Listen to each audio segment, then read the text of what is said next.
Good evening, ladies and gentlemen. Tonight is Monday, September 12th, 2022. This is the Board of Architectural Review and Historic Preservation. I'd like to call the meeting to order by introducing my board members and those who are participating. To my left, Sarah Latham. To my right, Mark McIntyre and John Gregory. Also participating is our counsel, Alice Cooley, our Director of Planning, Alex Wallach, and joining us this evening, our new videographer, Charles Certain, and his son, Sage. So I thank you very much for that. There are a few folks missing tonight, and one, regrettably, is our fellow board member, Peter DeWitt, who died unexpectedly this past week. It's obviously, there's a vacant seat, but it's a lot more than a missing seat. We are absent his talent, his architectural eye, and most importantly, his passion and commitment to the village.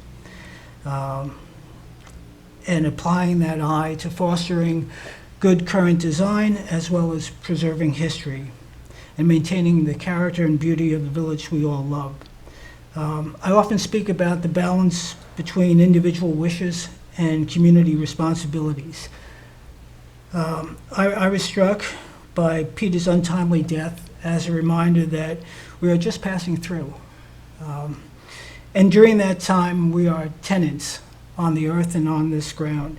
And we are charged with being conservators of that which is of greater lasting value. And that's part of what we do here. Peter recognized that, and he recognized it passionately.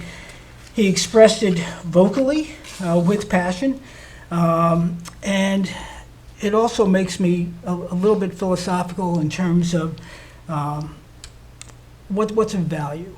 That which is of greater lasting value is far more important than maxing out a property envelope, building a pool, having cars in the front of your house. There's just so many other things, folks, that are more important in life than maximizing a profit by a developer. So I hope we can hold that and embody that. When we come before us, I know things get passionate. I'm a victim to that as well. But please, let's keep things into perspective. We extend our condolences because our appreciation for Peter is great. Our sadness is deep. Our condolences go out to his family, particularly to his partner James and all those folks who knew him and loved him. I know I speak for the board, but I don't want to speak for the individual board members. So to the extent that, gentlemen, or Sarah, you want to say anything, by all means, feel free to do so. I would just like to thank Peter for his wisdom and his, he was so smart that he made me want to rise to the occasion. I never wanted to let him down in opinions or in analysis. And he was also a problem solver. If we were talking about expanding an historic district, he translated everything into a Word doc so that we could the individual board members could do a windshield survey. And by doing that, we all got involved. We all drove up and down the streets. We needed funding. We worked together with Alex to get a grant from the state so that outside historic preservation consultants could help us. And it's one thing to criticize, it's quite another to be a problem solver. And Peter was definitely our problem solver. So I am without my soulmate, and I'm also without his wisdom. Thank you. Thanks. Mark? I think I learned something every time Peter was in the room. And I think I'll miss him terribly. I think what I also took away is his passion for this job was not personal, it was communal. He cared deeply about, for every project we looked at, what did it mean to the village and how did it change and how to preserve what we all hold dear in the historic nature of the village. And that's where his drive came from. And though his passion could be large, it was always well placed, and his knowledge made all of us better and all of us stronger. And I think we will all miss the contribution that he was able to make or would be able to make in the future by his not being here. And I agree. I couldn't agree more with what's been said. He took what he did very seriously here based on his long experience, his long career in architecture. He was quite a character. I didn't always agree with Peter, but at the end of the day, we all came to conclusions that I thought were in the best for the village, and that I definitely appreciate more than anything. Alex or Alice? No? Well, I adored Peter, and I'm very sad, so I don't want to get choked up, but I learned a tremendous amount from him, and he had just endless patience in teaching me a lot of things that, as someone who doesn't know much about architecture, he really took the time to, if he couldn't explain it, show it, and it was incredible. Thanks. Yeah, I would echo what's been said. Peter was one of the first people to reach out to me when I joined the village. He was so passionate and looking forward to get projects started, and I really respected that about him, and I always learned from our conversations, and so his absence will be felt very deeply. Okay, thank you. So let's move on, and a couple of other changes. Our normal recording secretary, Jackie Allen, has moved on to other things outside the village, and will be spending more time with family and with her husband's business that they share. And at least for tonight, we do not have a recording secretary, so we may be a little bit more detailed about getting seconds, so we can record it. It will be recorded, there will be minutes taken, but it'll be after the fact. The other change is Kat Styler, who has been our videographer since her father's passing a year ago. We now have a new videographer, Charles Certain, and his son Sage. Welcome. Thanks. We look forward to working with you. I will add that Kat is still very much involved in the village, and you may see her about driving some equipment in the village. And I know she enjoyed her big trucks, so I think driving something even bigger will be that much more fun. So we have minutes from the last meeting of August 8th, and if everybody's read them, and if there are no comments, I would move that we accept them into the record. Okay? Second. Second by John Gregory. All in favor? Aye. Okay, so those minutes are now entered into the record.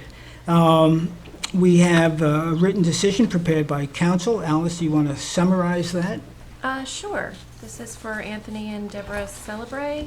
Their address is 196 Hill Street. They applied for a certificate of appropriateness to construct a two-story dwelling, attached garage, and the partial demolition of the existing dwelling on the site to convert it to an accessory pool house.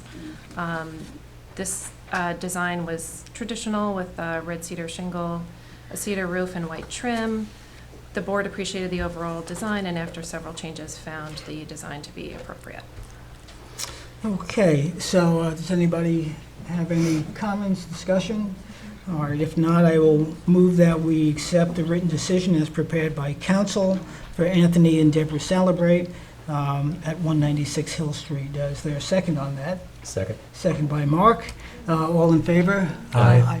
Okay, so that is ayes by me, Mark, Sarah, and Mark and John. Okay. I don't know what I put. That's a terrible thing. Okay, so that, Alex, I don't know where the files are, but why don't we put that over there? Charles, if at any time my voice isn't coming through, tell me. I've started losing it early on, and thank you. We've only just begun. Ricola. Okay, so on our next Our next agenda item is a demolition evaluation at Walnut Street Partners, 54 Walnut Street. The applicant submitted this afternoon a request to adjourn to November 14th. I move that we accept the applicant's request, and who will second that? Second. Second by Mark.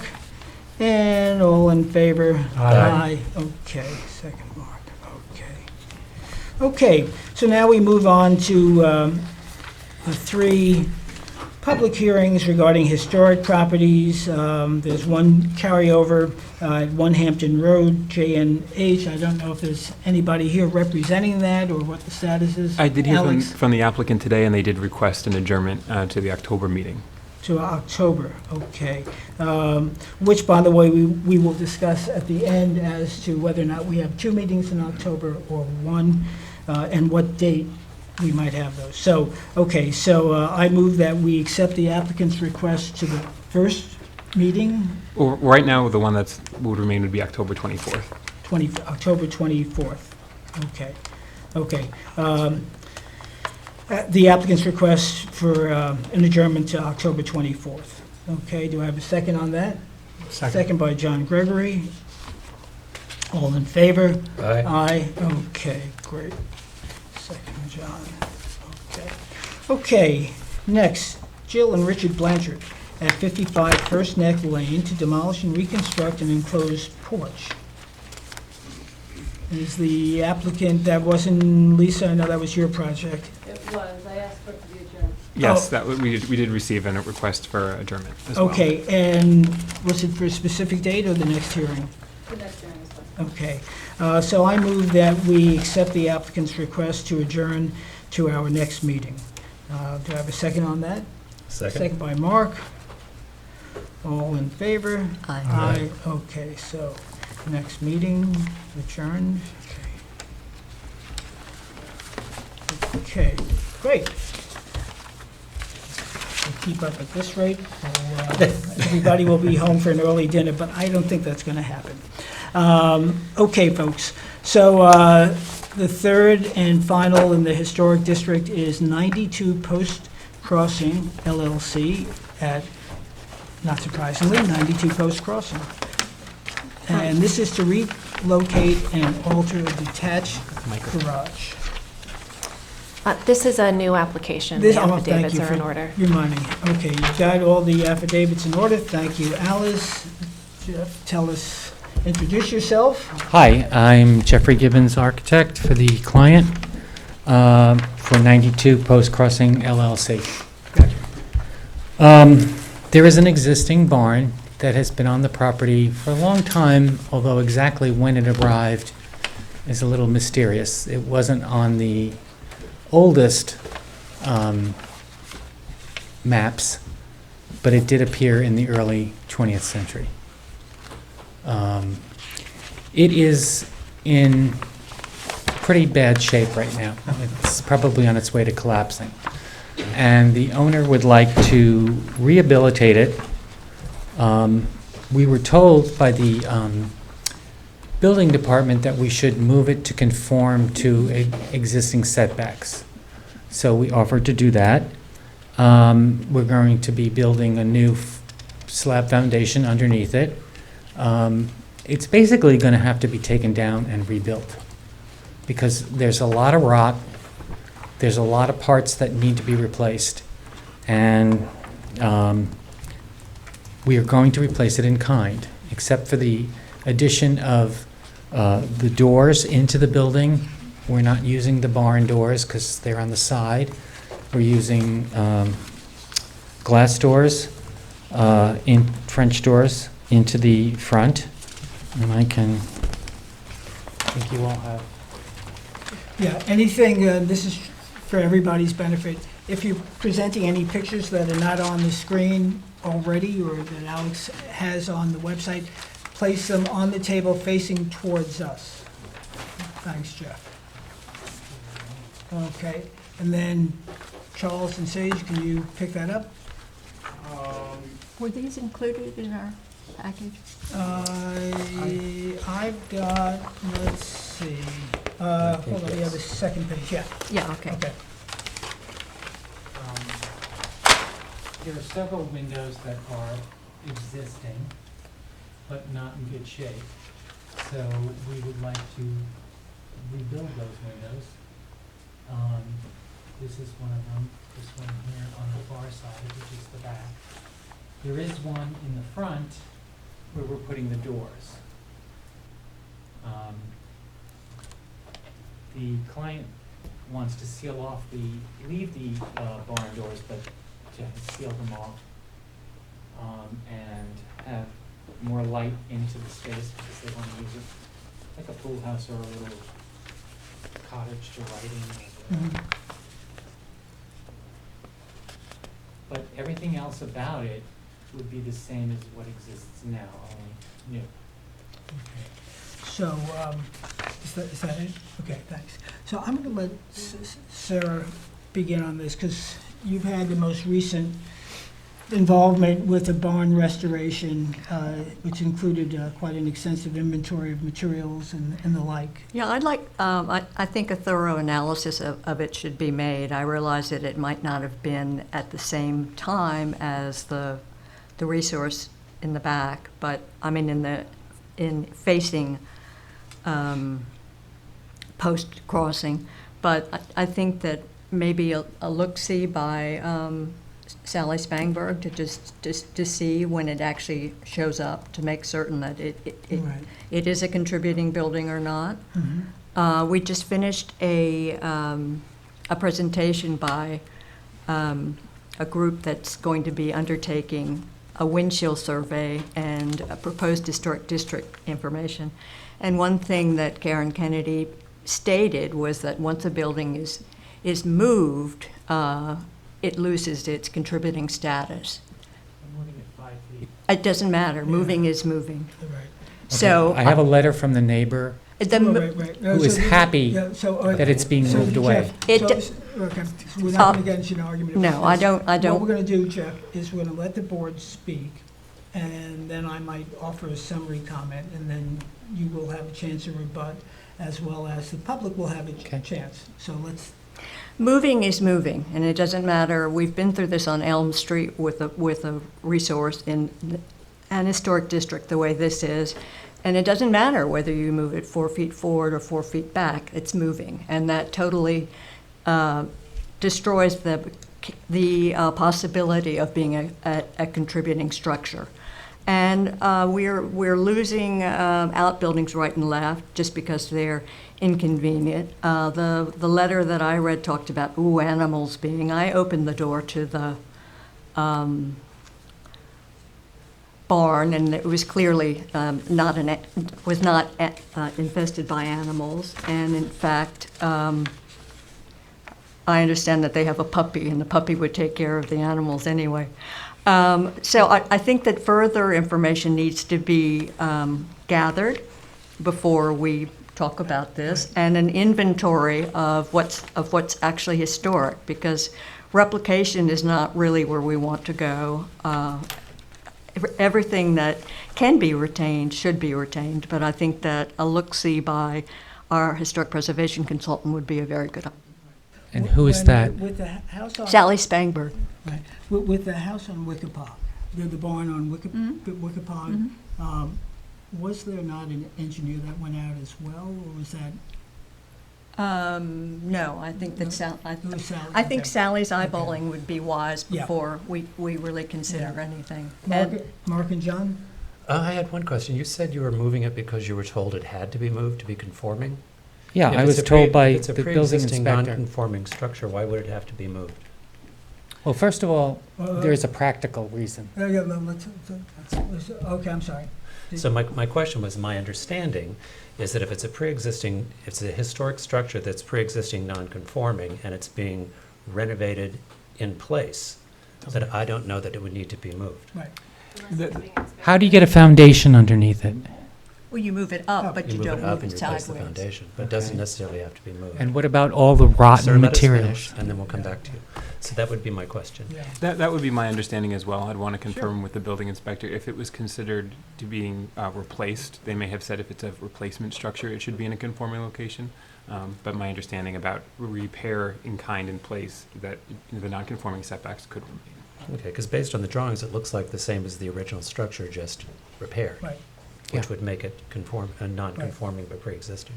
John? I think, sorry, I would agree that we should establish the age of the structure and go from there, really, because I think that's really the foundation of what our decision would be after that fact, regarding restoration or replacement or whatever the construction requirements might be recommended. Yeah. But until we have an established age and Right. provenance of the structure, we can't really do much more than that. So, Jeff will hear you out, but there's unanimous agreement by the board that we will engage our historic consultant to review the property, to inventory the materials, and to make an assessment as to what can be salvaged. At the same time, we'll put aside for the moment the issue about moving, because if it's, well, from an historic perspective, We'll the movement, Yeah, right. exactly. And then I am concerned about replacement in kind. Well, if the siding is 100 years old, there's very little in kind other than contemporary pressurized plywood or something like that. So anyway, I think we just have to be very detailed about what is an historic structure on probably the quintessential, or at least one of the quintessential historic streets in the village. And I'm not negating, and I don't want to get into detail, we have a very long meeting about the practicality. I see all of that, Jeff, and so when our historic consultant goes out, we can also make a determination as to how viable it is, and, Okay. okay? I just have Sure, a comment to make. yeah, If it's not moved, it's going to be very difficult to work on because it's very close to a lot of hedges. yeah. Just that's a Okay. practical point of view, and I understand where you're coming Right. from, but I think that you guys need to listen to where we're coming Right, from. we certainly listen. Okay? I mean, it's a hideous brown color. Do we have to keep that brown because it's there? Not necessarily. To be continued. Yeah, So we have to, okay, I started talking to Tin about this in April, yeah. and nobody ever said anything about getting a historic preservation consultant in. Well, yeah. It took 6 months, 5 months to do that? I don't know what took place before, but you have to come before the Architectural Review Board for a public hearing to request a certificate of appropriateness. I applied for the historic August district. 23rd meeting, but that was canceled. Right. So now I'm a so now month you're later, here. and I'm still being told, come back. Okay, Because That's this is your what we have to opinion. do. I Okay. can't fight it. Any public comment? It's not an opinion, it's the No. process. Yeah, it's a process. So, all Well, right. it would be nice for the professionals in this town to know what your process Okay. is I think beforehand. they do, and you. And nobody mentioned it. You got a building department full of people up there, and nobody said a word. Did you, you know what, we've got a long evening. I'm not going to get into it. I'm going to try to keep in mind what I said at the very beginning. So let's do this.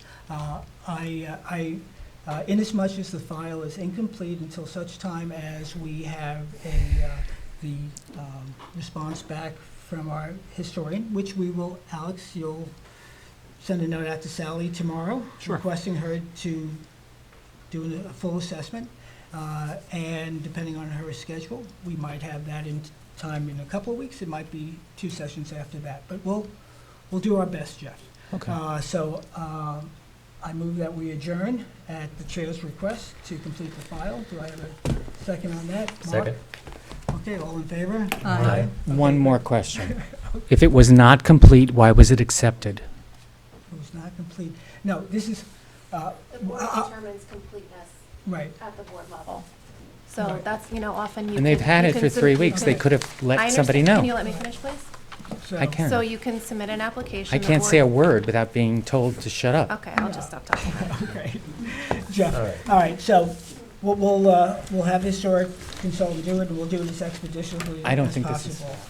Okay, That's all I'm saying. okay. I know. It's not fair to the homeowner. It's not fair to the professionals who are involved. Thank you. You for- should really thank have you a for- better idea. I'm Okay. sorry that you lost a member, and I'm sorry that Well, thank you you've for- got a for very, listening to, very to long what we were agenda. saying. Okay. But Thank just you, because Jeff. I'm first doesn't mean I should be shuffled off. No one's Thank- shuffling you off.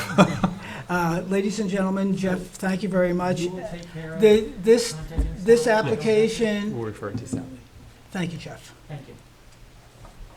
I'm trying best to keep things in the spirit in which I started, okay? And that doesn't mean this is a funeral dirge, but on the other hand, folks, let's keep things into perspective. Okay. So, now there are no driveway in the historic district. Now, next is the heart of the Hamptons, 44 Meadow Meeting House Lane. So this is not a new application, but we did require, because they had been before the planning board, that they renotice, and they did. We have the affidavits, and they're in order. Right. So, I will allow you to introduce yourself, but before we proceed, I want to make a couple of comments. Okay. Oh, are we doing it differently now, Sage? Just a little bit. Okay. So now my instructions should be put it at 45 degree. 47-degree angle toward the camera. Oi. So introduce yourself, and then I just want to make a couple of comments. Good evening. I'm Ben Chaliff from Chaliff and Rogers Architects, the architect for the applicant. Great. Thank you, Ben. So this was last heard on July 26, 2021, at which time several concerns were raised about the architecture. And it was determined at that point that it should go back to the planning board for their review, which it has. And the planning board has submitted their written decision, which concludes with that all the various provisions that were outlined are subject and conditioned on the ARB or our board's approval. The ARB, or the Board of Architectural Review and Historic Preservation, is just what it says. It's about architecture.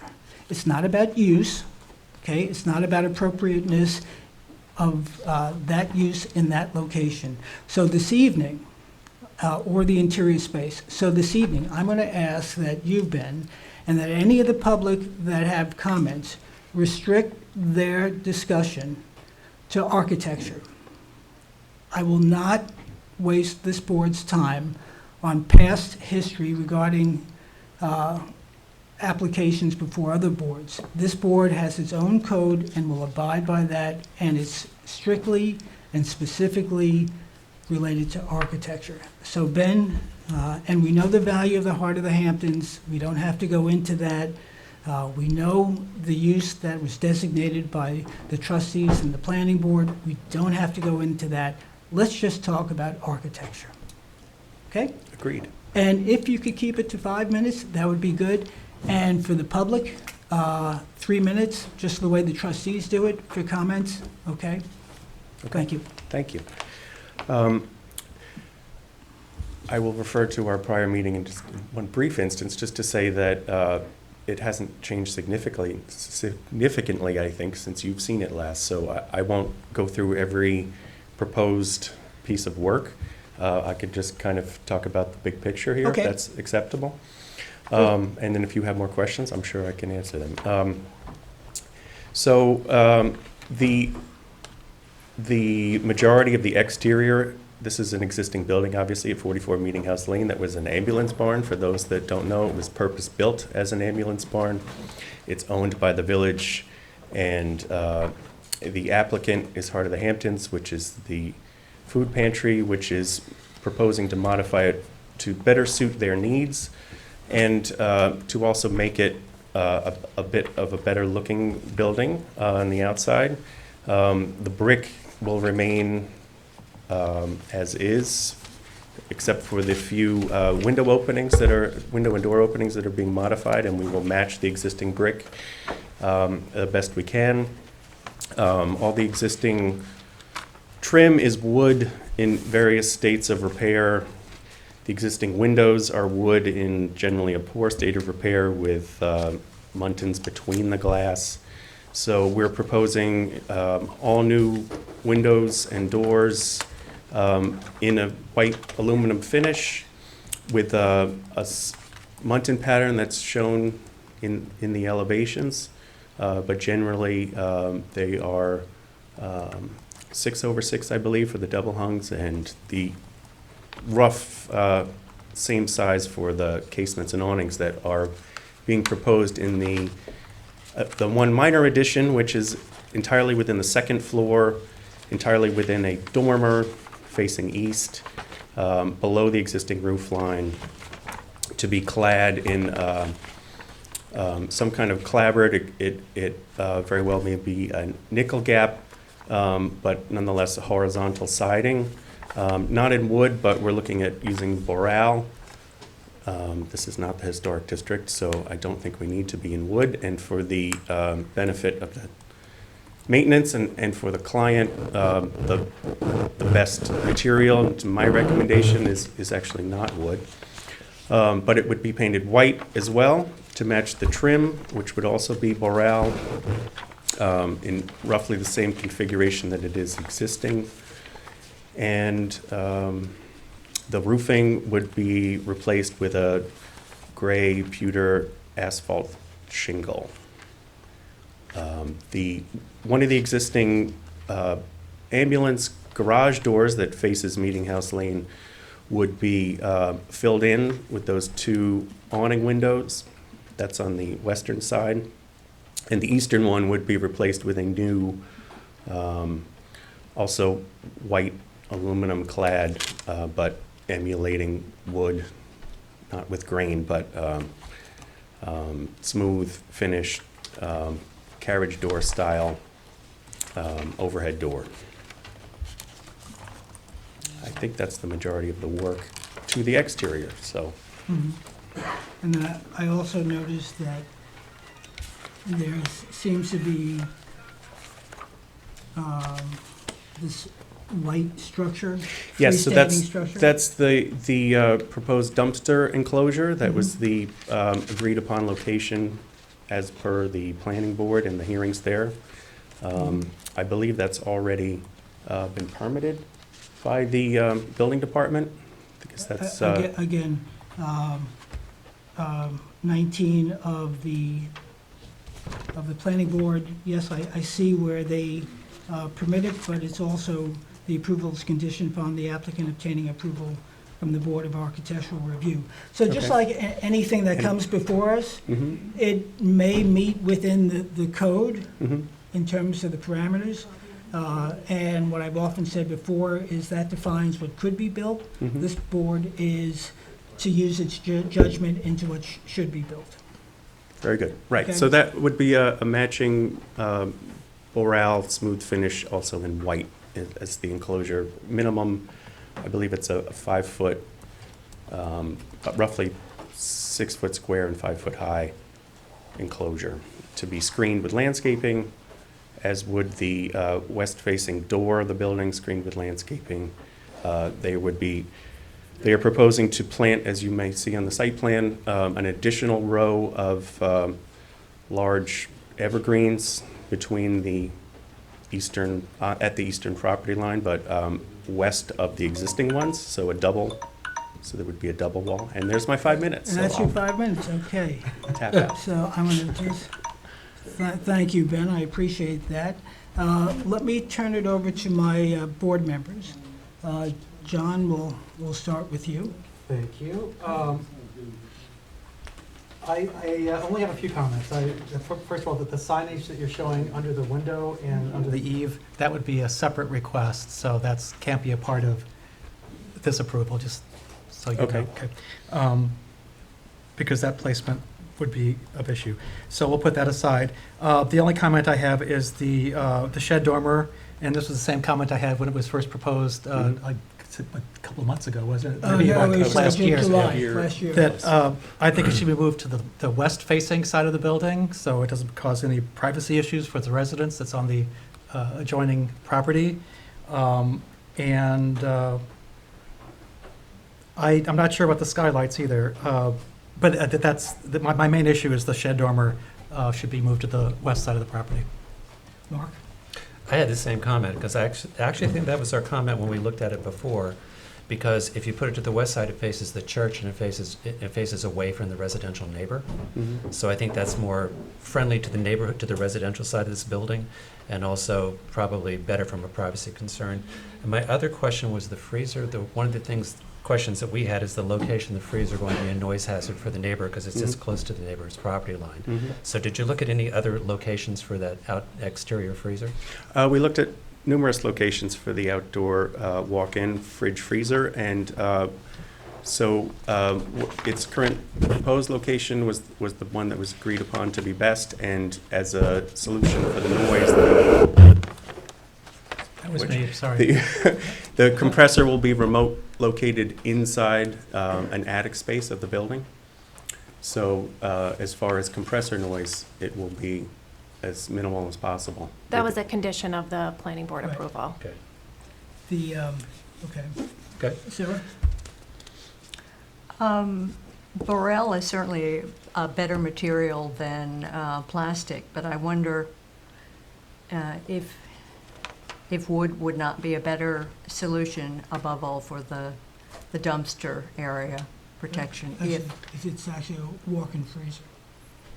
No, that's a the dumpster. dumpster That's the area. dumpster. In the foreground is the dumpster. That's the dumpster? That's the area that was, Okay. The freezer's on the freezer is up in the, east southeast side of the building, Mhm. inside the building. or property. And I'm just sort of curious why the dumpster area couldn't be over where the church's dumpster area is. Was that explored? Well, it was discussed, but that's not their property. That's Right. not the village's property Right. either, so I think that would be difficult. Okay, it was just a thought, having your dumpster right in, Right. And facing the street. as to the wood versus boral, for that in particular, I would think that the durability of a boral in that application would make a lot more sense, especially where it's something with operable gates and large truck involved, medium truck, dumpster, garbage truck, that the boral will resist deterioration better. It will resist nicking and that sort of thing much better. So I think it will long-term look better. I'm sorry, Maintenance another wise. question about that. Mhm. I totally understand the reason for the enclosure. Mhm. Just wondering, it would look so much better if the landscaping or the bushes were completely surrounding it. Is it possible to move the dumpster up like 4 feet to? The swath of land that it's on is really only deep enough to contain it. Plus, it needs to be accessible on one side. So it's sort of a limitation of the property. So which side is it being accessed on from the, It's being accessed from the west. so it's being accessed on someone else's property? They have an agreement with the church to use that parking lot for numerous things, including the parking of their clients. There's a provision. It also keeps it away from the Yeah, residential. and there's a provision in the land, in the planning board, if the church were to take that, they have some option or something like that. Okay. So my concern, one, is to agree with my board members on the dormers. And while one may be able to screen the dumpster, and it doesn't matter whether it's a dumpster or whether it's a walk-in refrigerator, it's still an appendage that I think is disharmonious to the neighborhood. And this is on the fringe of historic properties. And there are solutions. There are internal solutions for freezer capacity in the same way that there was an internal solution for compressors. So you folks chose this building. Could I just clarify, you're talking about the walk-in or the? Whatever that white structure is in the front. That's the. That's a dumpster. garbage. For a cardboard dumpster, Yeah, okay. Okay. So what I'm saying is, just to be clear, okay. yeah. The So- compressor is inside. Right. He's pointed that out. Okay, it's a structure. It is A a structure. structure. Okay, it's a structure that I view as disharmonious with the neighborhood. As you transition from Main Street to the historic church, to the property, Mhm. and then to the residential area, a dumpster, whether it's a dumpster walking in a structure of that nature, in the front is disharmonious. You can mask it any way you want, but it's still a freestanding structure that I think is disharmonious. I would ask that, again, you chose this building, so there are options to put refuge internally and make arrangements with your sanitation company to pick things up internally. I spend a good deal of my time in Manhattan, and you don't see dumpsters out on Madison Avenue.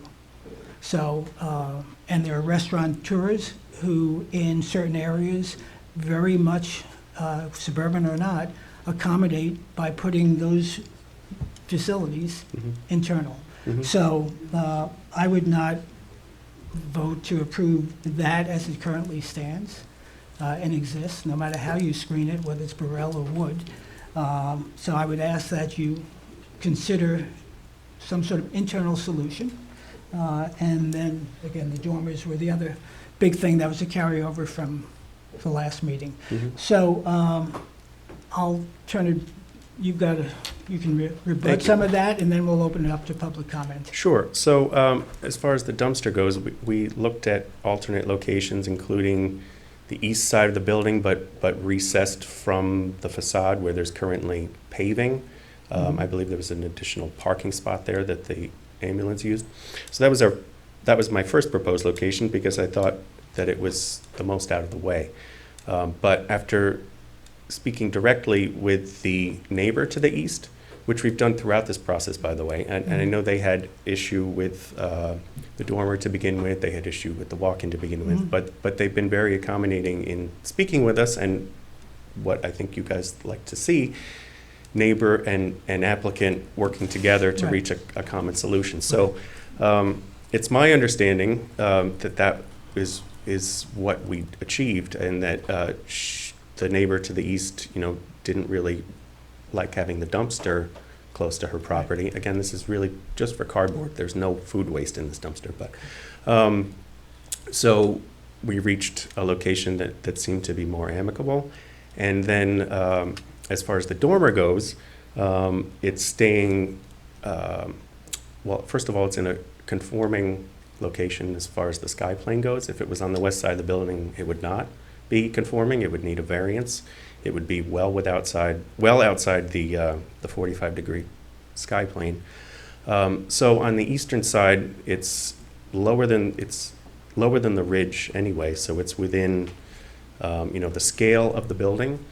The existing building to the east is significantly taller. I believe it's actually right to the 35-foot maximum height, and it was built, I believe, in 2018.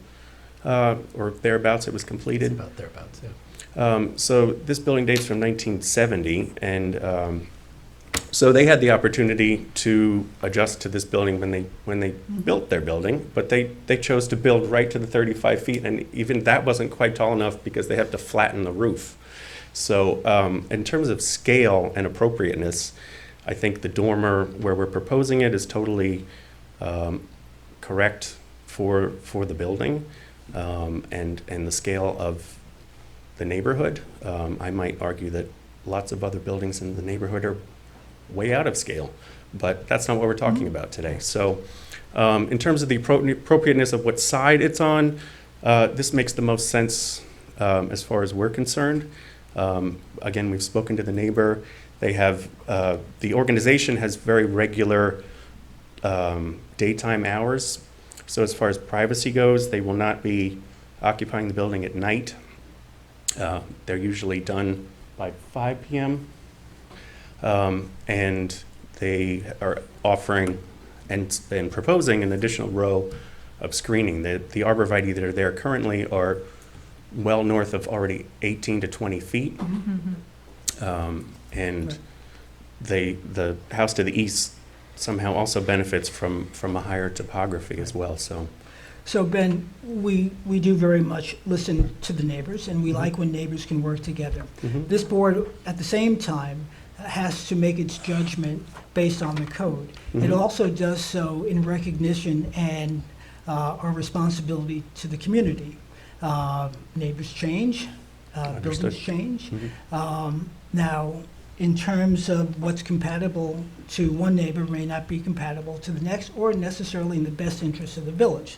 So across the street from you is the museum that has all these historic buildings. I view a dumpster, cardboard or otherwise, opposite buildings that date back to the 1700s and speak about this village as disharmonious. Furthermore, this board has been very consistent on making every effort to reduce light infringement on the neighbors.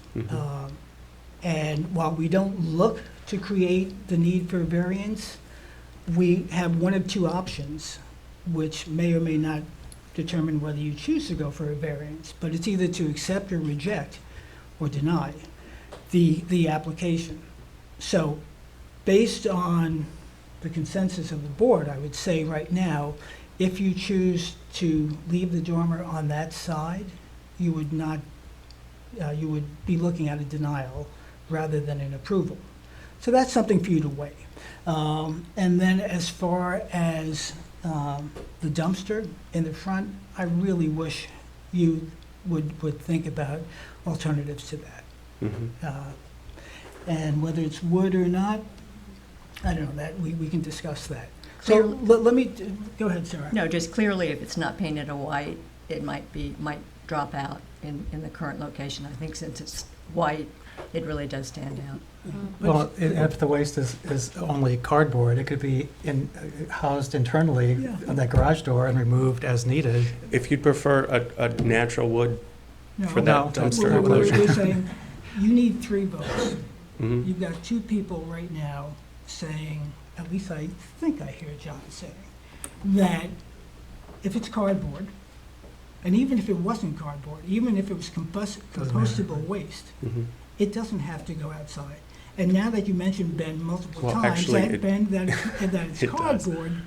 cardboard can be crushed. Mhm. You can get a compactor inside, or you can crush it physically, the same way I take my cardboard to the dump. You tie it up, takes up very little space. Mhm. Okay, what you're choosing to do is, whether it's accommodating one neighbor, but forcing something that's disharmonious onto the community. And that's something that I can't vote in favor of. So A dumpster adjacent to a parking lot. That's what you're saying. it's across the street. Have you, okay. I'm very familiar with the Okay, parking lot. So Thank you know Jeff. it's across the street, Yes. okay? Well, it's actually not directly across the street. It's diagonally across the street. I think Yes. you get the point. I get the point, Alright. but there's also a dumpster in the church parking lot. Mm-hmm. So I'm Okay, so- losing the point a little bit. All right, so we're not talking about the church, we're talking about this application, Mhm. okay? In my view, it's disharmonious, and if the dumpster is problematic in the church, then why add to it? So, in any event, I don't- think you have alternatives. We've got one of 2 Okay. choices. Let's hear from the public, okay?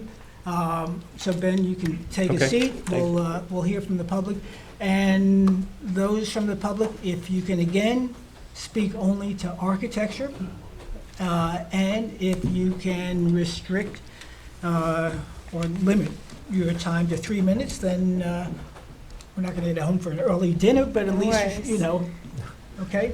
I'm the neighbor. I live at 54 Meeting House Lane, right Yeah. beside the east neighbor, I And guess. you are, Rose Stewart. okay, I Rose. lived at the house for 18 years.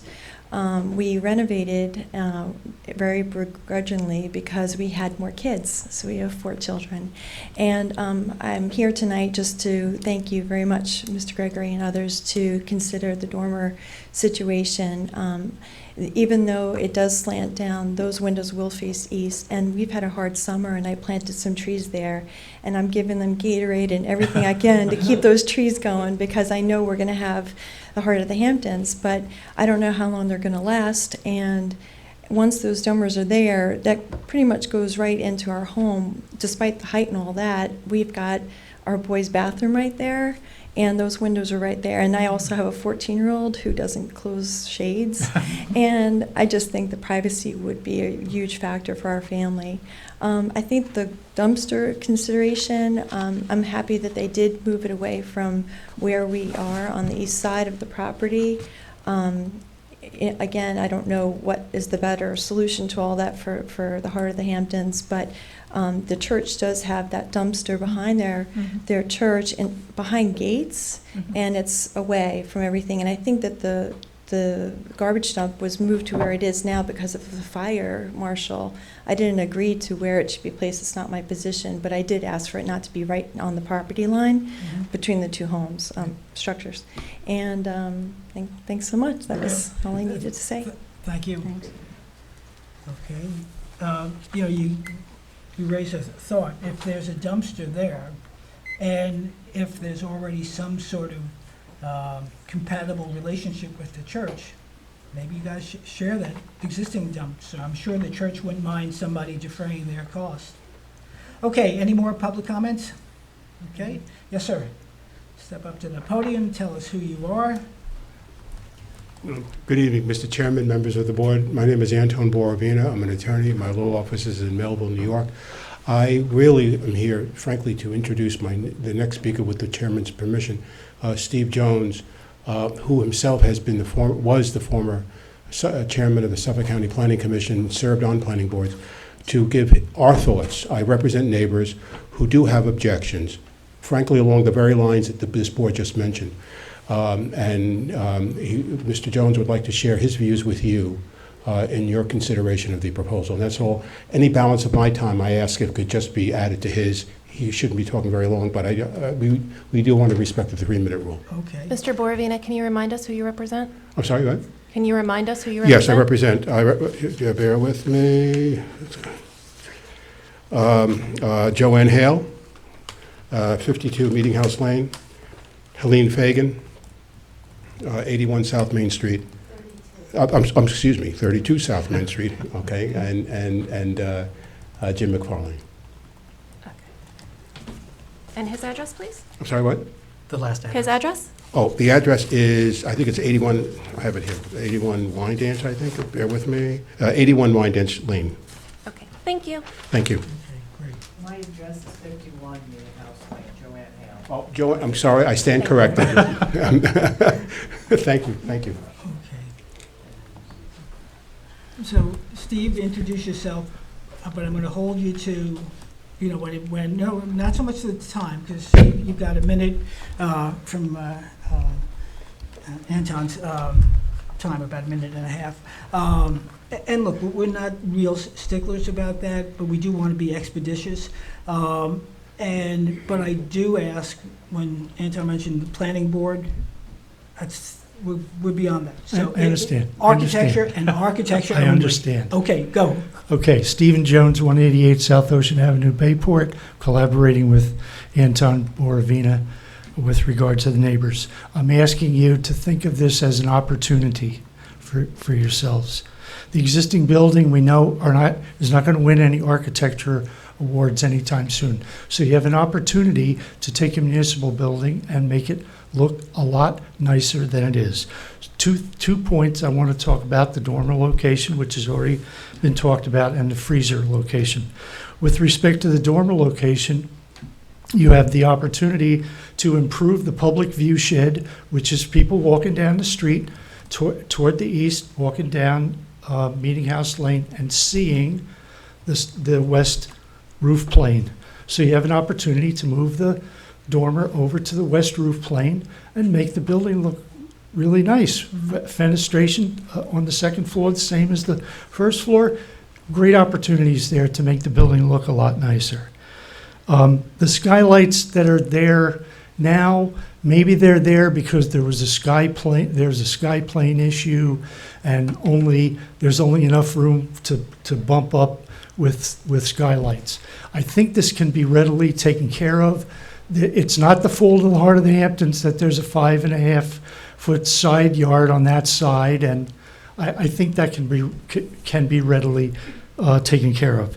And then the privacy issue has already been brought up.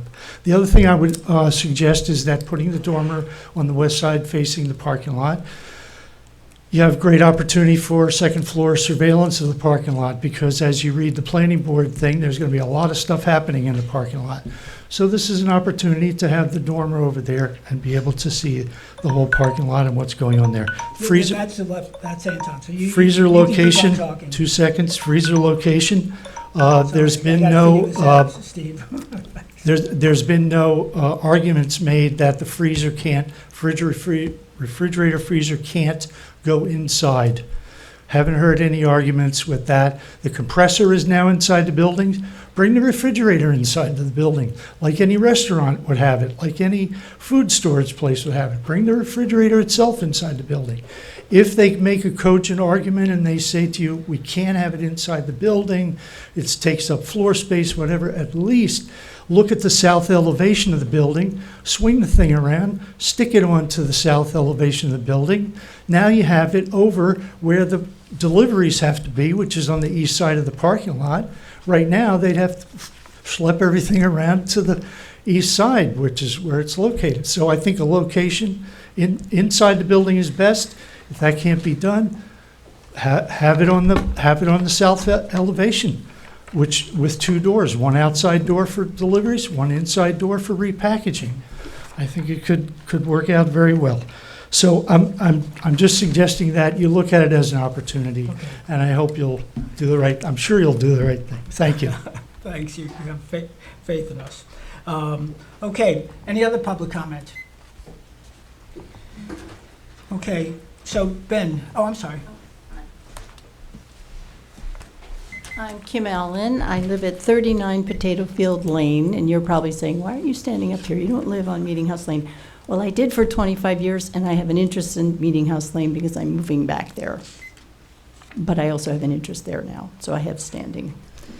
But I wanted to just raise 2 points, and along the lines that you've already expressed, but officially, this isn't in the Southampton Village Historic District, this structure, but it's in spitting distance of it.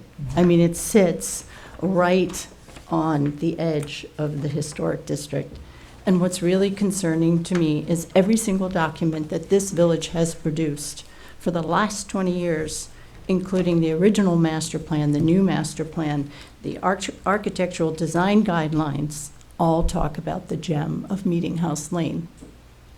And they cite the church and they cite the Rogers Mansion. So it's very scary to me that we somehow don't take an opportunity to place a nod to the historic character of this village, which is what we're known about worldwide. So that's one piece. The other piece is back in a couple of years ago, the ARB and all the board members were invited to a New York State Historic Preservation Office presentation. And board member Latham, Broadleib, and Alice, Ms. Cooley, Councilor Cooley, all attended, and they all spoke about that street and how important it was and to maintain that harmonious feel, not only there, but also in the Village Business District, which is also pointed out in our documentation. So I know from a legal standpoint, it's not historic, but from a character of the village, it really is historic. And I'm hoping that even though this is wonderful architecture, that it could just be more conforming to some of the guidelines that we as a village have known, and that this area really is a gem for. So that's the first topic. And the second topic is just a story.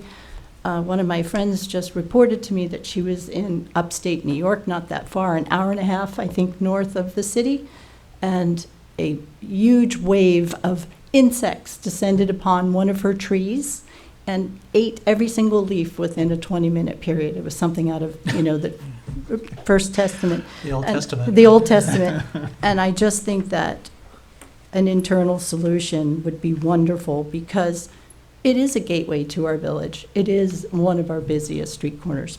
And that's all I have to Thank say. Thank you. Perfect timing. Let me cancel that. Okay, any other public comment? And by the way, for the benefit of the public and those sitting up here, can we turn on the air conditioner? Let me just get the door open Yeah. Charles, does it blow on you or create noise? It creates a buzz on the recording. Oh, You can't hear. really? Your choices are to hear. Maybe that one. You Our hear choices are or to hear you or roast. sweat. These are our choices. And what the thing we have over there, that doesn't work anymore? We can't. Maybe use that one will cause a problem, so we'll see how that goes. All right, We can't have this one on, it's too loud. Yeah. too loud, Yeah. okay. Can't hear a thing. All right, thank you, folks, and thanks for bearing with us. And we've just taken a The minute of your architecture time. review, but we're taking proposals Okay. on this room. Yes, My name is Linda Riley. I'm Hi, an Linda. attorney. I represent Heart of the Hamptons. And I want to say that all of these issues, particularly the dormer and the location of the dumpster, and to some extent also the freezer in the back, have all been very, very thoroughly researched and explored through the planning board. Now, I know you're a different board, but you're going to have to allow us more than 5 minutes to talk about why we can't do these things, because it's all been before the planning board, and they only allowed it themselves reluctantly because Linda, administratively, you're welcome to speak for 3 minutes. If you want to submit a brief, you can submit a brief. It'll be part of the record, and we will read it. I want to focus on architecture. I said at the outset, we're not going to talk about the planning board. let's talk about architecture. Okay. Let's talk about architecture. I believe you are suggesting that when you move the dormer, it's going to be moved to the other side, but be pretty much exactly the same dormer? They haven't submitted a plan. So We wait a minute, we have submitted a plan. And are you saying that it's not harmonious? You mentioned moving it. I mean, Yeah. yeah. So So this is- you would find it harmonious on one side of the building, No, I but not think the other you're- side of the you're building? miss- You're missing the point. One of the things we do here is also look out for the lives of the residential neighbors. And where this building is positioned, it faces a residential neighbor to one side and commercial property and a parking lot to the other. The choice right now is to put the dormer, the light, and the potential pollution toward the residential side, not the commercial side. We don't think that's harmonious to buildings being constructed in the village where neighbors are concerned. But we also have a zoning code to contend with. And this And board has that's been very consistent. That's why we have a and I'll- zoning I'll give board. you more time. This board has been very consistent in terms of, and you can go through, I've been on the board for 7 years. These gentlemen have been on the board for about 2 or 3 years each, and we've been very consistent about limiting, and to the extent we can, the light exposure to residential areas. And This so- is a municipal building. Okay. It's a municipal building. Without But it- landscaping but being a it's- solution to an it's- architectural It issue. butts up to a residential building, and the one thing I will say is, when this came before us the first time, we had 2 complaints. One is that the dormer was facing the residential side, and we were concerned about the noise and the freezer to the neighbor. You have been through a whole long period of time when you could have gotten a variance had you tried, but now a year later, you come back with the I'm not exact sure s- we could have gotten a Well, variance. all I'm That is saying your a year later, opinion you- only. A year later, you come back, from our standpoint, a year later, you've come back with the same plan and not even acknowledged what our concerns were the first time you came in front of the board. I wasn't here the first time like you came But from we the board, were. but I will tell you that you can't speak for the zoning board of appeals. No, I No, we And can't. We we're can only not. speak for the architectural review board. Board. Which is what we're doing. Linda, you have more time, go We ahead. can suggest you talk. So let's, you know what, let's let Linda speak. If you can wrap it up in the next minute or 2, that would be great. And if you want to submit a brief, we're happy to review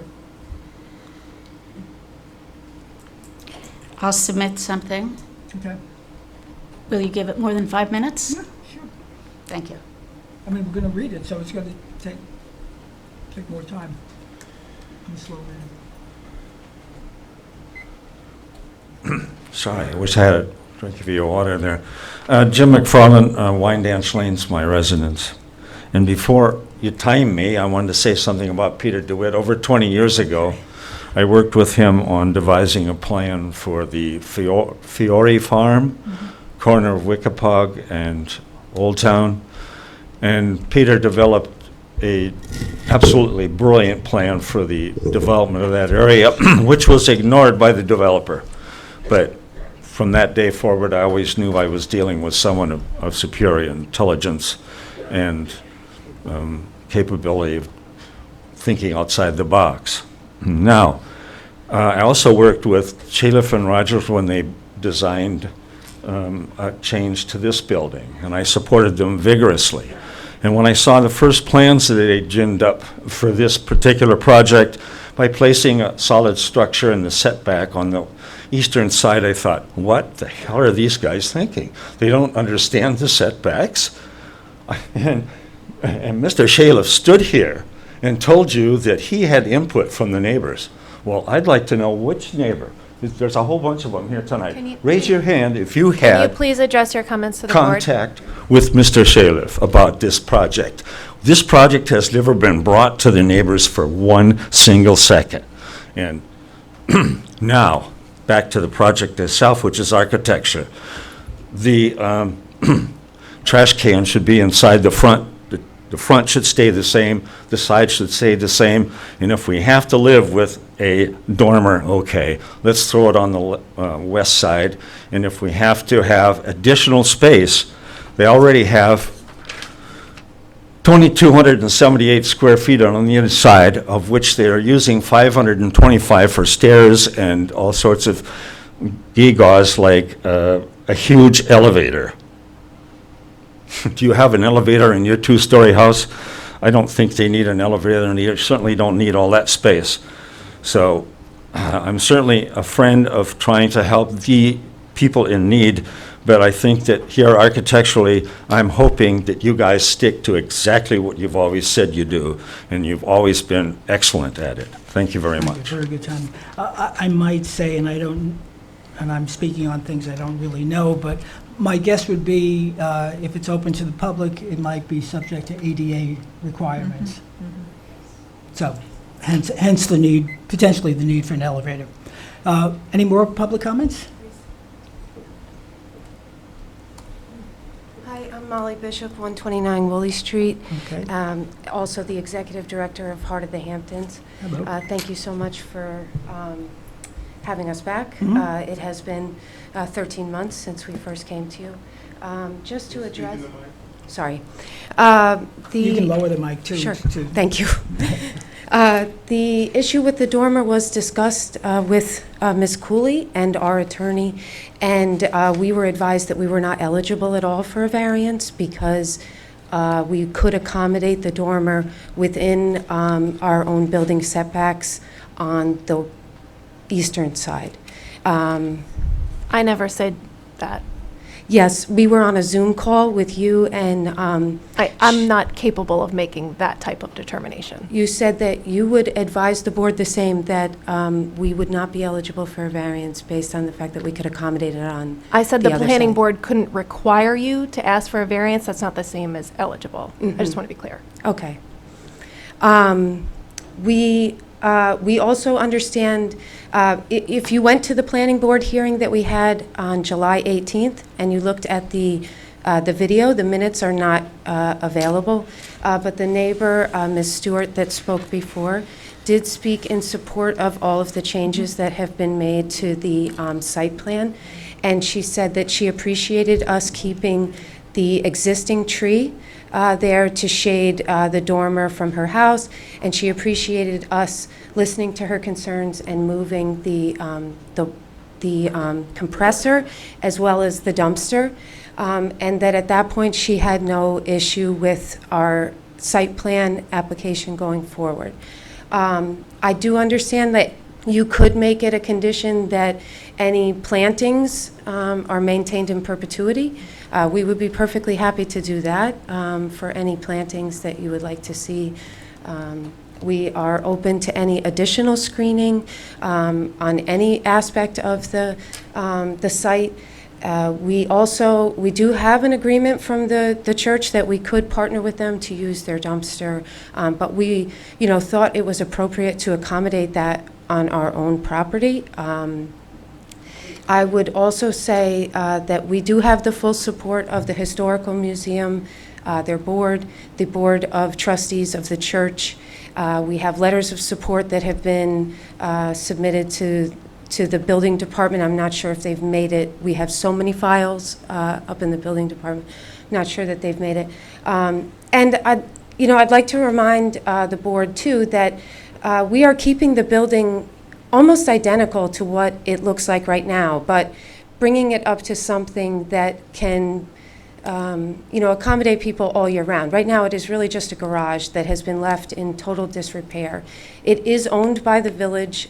We have the full support of the village trustees and the mayor to invest a significant amount of money to create something that has real value for the village.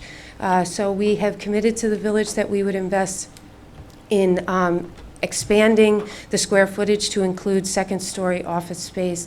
And, again, most of these things have been discussed at length. It's not that we wanted to come back here to you without taking the things that you said when we were here a year ago into consideration. We certainly did, and we had meetings to discuss how best to handle them, and we have spent a lot of time negotiating all of these different things with the planning board to bring back a proposal that maybe would be amenable to all of the boards. Okay, So, great.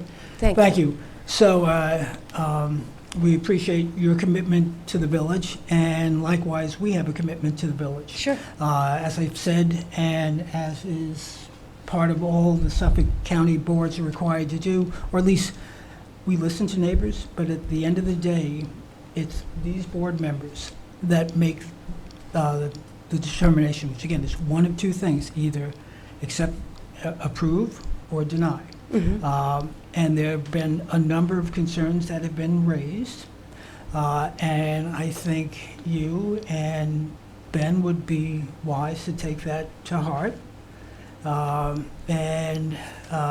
Because this evening, the consensus is that it's not going to be approved as presented. So it's a situation to go back to the drawing board, consider what the board has said. You've even had some good suggestions from the public. So take that all in. And Ben, if you still want to come up and say anything, I don't know, where is he? You can.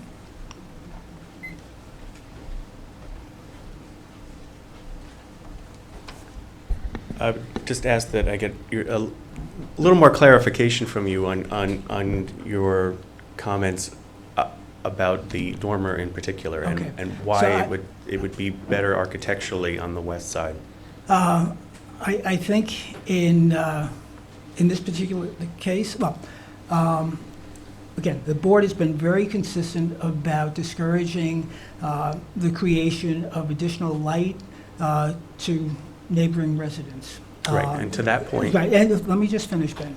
And then I do agree with one of the comments that was made, that architecturally, coming east along Meeting House, if in fact you do choose to put dormers on that side, if in fact you do get a variance for that it would soften up that roof line to have fenestration up there, and nicely done, it could be additive to the building. And so I think, yeah, that a west-facing dormer would look better, and I think one of the board members agree. So yes, does that answer that question? And, just from my own perspective, landscaping is not a solution for an architectural issue. Landscaping is transient, it can come and go, the building is there to stay. So if that is the suggestion, it doesn't fly from my perspective. Right, and I understand that, and I agree with you that landscaping should not be the solution to these things, but architecturally, I think it's appropriate to the scale of the building. It's the ridge, I forget, is like 26 feet, and we're What are we below talking that. about, I don't think again? anybody's commenting. I don't think anybody's commenting the scale. All we've commented on is which side of the roof should it be on. Right, Should it well, face east or should it face west? And if it understood. face west and face west toward a parking lot, the opportunity for it to be a light and noise pollution issue to a residential neighbor is gone, and I think that's what we're asking to be considered. Because what Heart of the Hamptons does is great.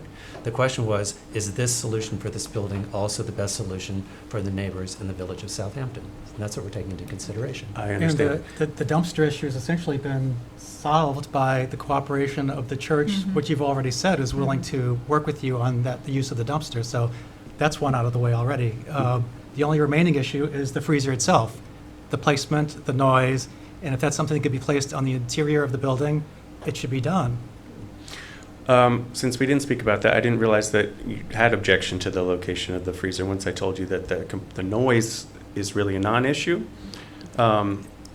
The compressors will be inside the attic of the main building, so Right. Okay, so so the the noise compressors is are not the inside. issue. Well, there's still delivery to the freezer, there's still the opening and the That's- closing of the door, there's still those issues. The door. And there's noise issues up against a property line from a neighbor, so there is some concern there. I'm glad their compressors moved, because that's a constant noise, Mhm. but in terms of the delivery and use, when you're opening a freezer door and closing a freezer door, depending on the frequency and timing of that, Commercial activity. up against a It's, residential property line, Mhm. that's potentially an issue for that neighbor, and that's the other thing we're talking about. So let's stick to the architecture. Can I speak to the light then, first of all? You realize that their hours, It makes them, are not- we've been, At We- 4 we- o'clock, and 4 o'clock in February, the light will go into the yeah, neighbor. and we deal And if they with, open the windows in the spring because it's well, warm, what about that's the where your other way? offices are. I mean, what You've, about the neighbor, what about It's a parking lot. the 2018 Right, construction okay. of this So, house and how it affected the house to the east? Let's do this, Ben. You do that with Ben, the we're light not gonna- for every- We're not going to We argue actually do, rel- and we're not going to argue with you. we're I not think you've gonna heard the argue comments now, I relative think right. it's probably time to move on. You've heard what we have to say, and I don't think you're going to get a vote tonight. I think you should take into considerations, think about what you'd like to come back to us with, either with an argument or an alternative suggestion, and I Mhm. think we've probably said about enough as we need to say tonight. Okay. Jeffrey, you were in the mid-sentence. Did you No, have some? no, Mark has said it all, and we've said a lot this evening, so I Okay. really think, Okay, time thank you to for go your back. time. okay, so I'm going to assume you're asking, we would close the, I believe Public we can comment? Open if we're. no, You're we're asking going to for an adjourn. adjournment. Alice? Just 2 seconds. 2 seconds? Okay. I live at 51 Meeting House And Lane. your Right. name is? Joanne Hale. Hi, Joanne, nice meeting you. We've lived there for 70 years. I'll go on. Oh, go on. My whole family was originated from Okay. Southampton, so I'm very invested in this village. The only thing I wanted to say is Jesse, Mr. Warren, Mayor, promised me, I look at that when I look out Yeah. when I sit on my porch, that's what I'm looking at. And he promised me, and I don't know, this is.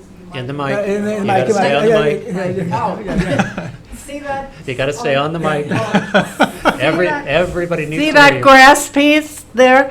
He said that he would have the arc, if this all goes through, that he would put a tree, hiding. Something to hiding- buffer the building itself. Exactly, because I'll be looking at the trucks go in and out. That's a and- reasonable request as well, so. If that's, Yes. yes, you can. And I might preface it by saying, as I did at the beginning, That's on city this is the Architectural Right. Review Board. But I It's- thought no, let me because make- let me because make he it was clear. here, yes. This Okay. is not the Board of Trustees, it's not the Planning Board, I'm not the mayor. If Jesse made a promise, I respect Jesse, Okay. that's his business. If he Chat wants with to him. plant the tree himself, he can do Okay. that, okay? But right now, If I could it's just the make the point, Architectural Review Board. there is a Thank you, tree in Sarah. that island already, actually. I removed it from the model so you could see the building, so we had something to talk But about. it's not, does Yeah, not okay. buffer that. So, my- anyway, Okay, folks, stop there. so- We need to move on now. Okay, and so I'm going to move that we Thank accept the you. applicant's request to adjourn. Second. Do I have a second? Second by Second. Mark. All in favor? Aye. Aye. Okay, great. Thanks, folks. See you. Thank you, sir.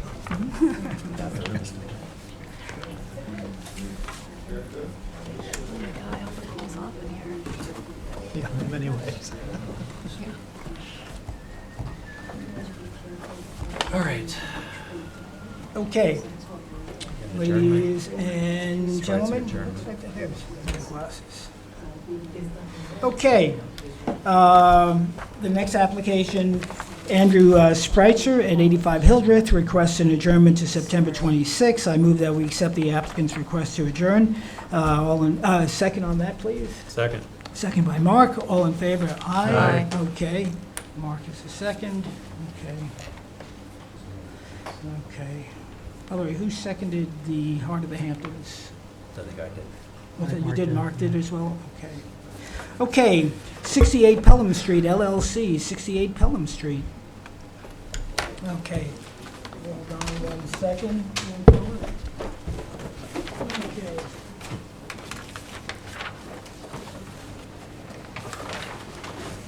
All right. Okay. So Sage or Charles? They're already up there. Yeah. Oh, It's on the screen. Oh, I you put it got up it? on the screen, Okay. Mr. Chairman, if that's helpful. Thanks, Alex. No problem. Yes. okay. You don't need to take that. You can just go to the podium. Okay, great. Whole new process. Would you like me to zoom in? Is that- Yeah, I just wanted to see what drawing it was. I'm Jay Andriossi, 1332 Deerfield Road, Watermill, the applicant.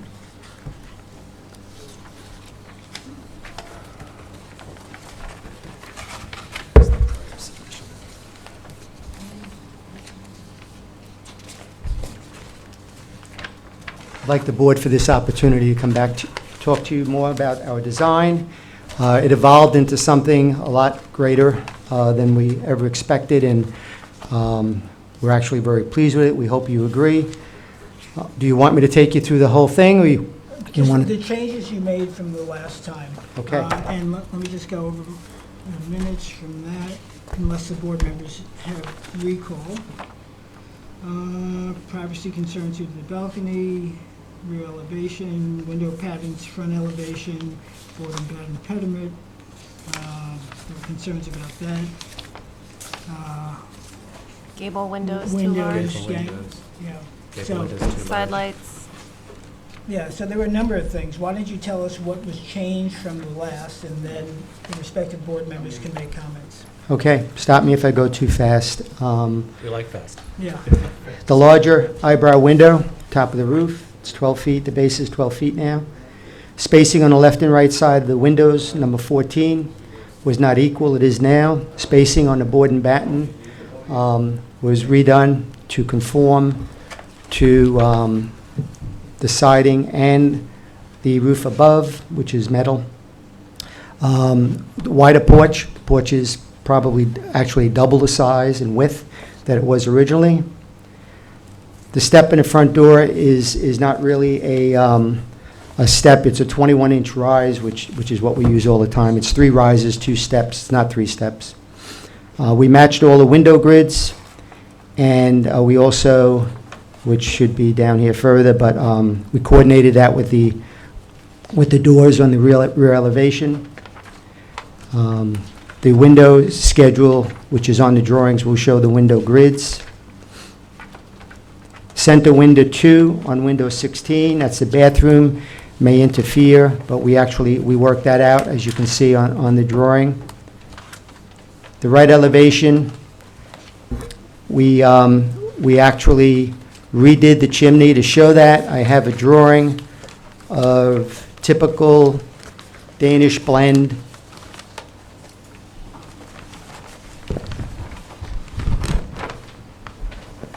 Danish blend and standard brick, which is used in most of our homes here in the Hamptons and in the village.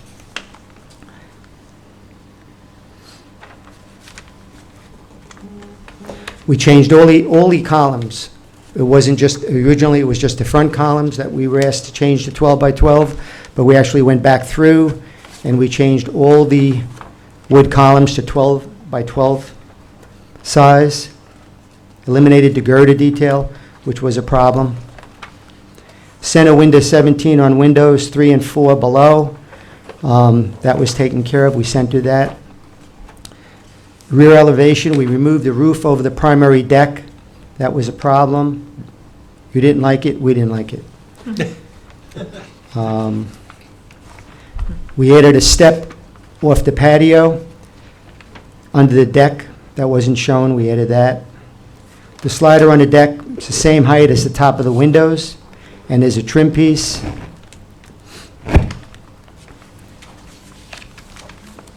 We matched all the window and door grids, as I said previously. Second window next to window 7 was centered to window 20, that was done. Actually, we had a problem. We had 2 windows there, and we took one out because it just didn't work on the interior.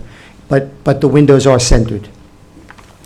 The left side of the roof line on the reverse is resolved now.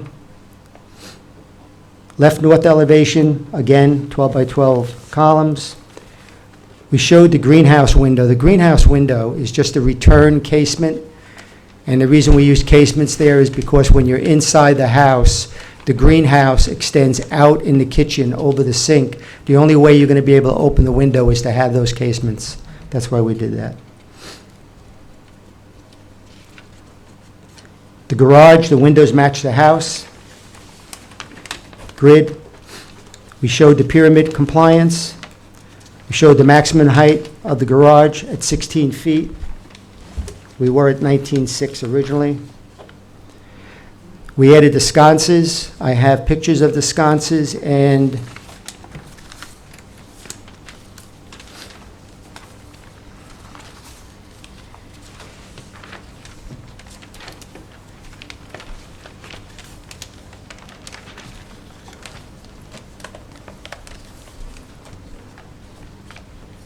the sconces match each other, but there's 2 types. One's more elongated, and one is more square. Those are what they look like. I could tell you the sizes if you're interested in knowing the exact sizes.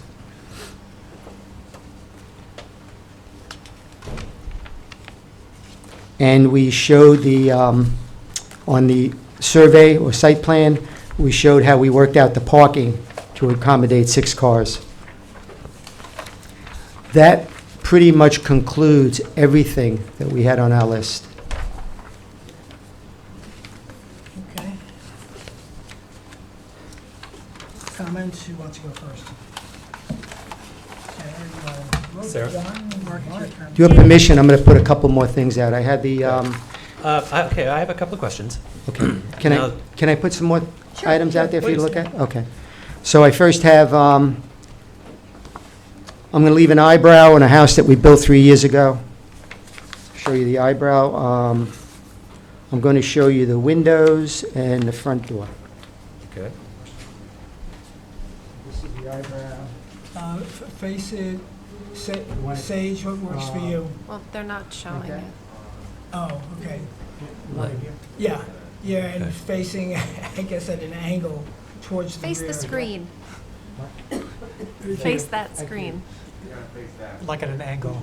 Yeah, So, yeah. this camera's not So working tonight, so face you gotta, that corner. There you Joe. go, that's that. there you go. Thank you. Yeah, And if you're submitting these, we'll add them to the file? Yes. Okay. okay.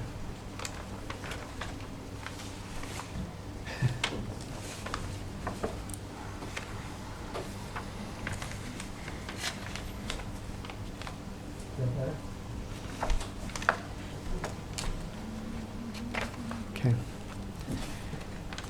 Do you want to see the, you have the parking, or do you want to see that also? No, we have it on the site. Okay. I have a question, like, okay, so the plans, I feel like we've known you for a while. This is going to be more. Little too long, I'm sorry. It's okay. The last file I have, it was dated 8/4 prior to today. Was there another set between 8/4 and this meeting?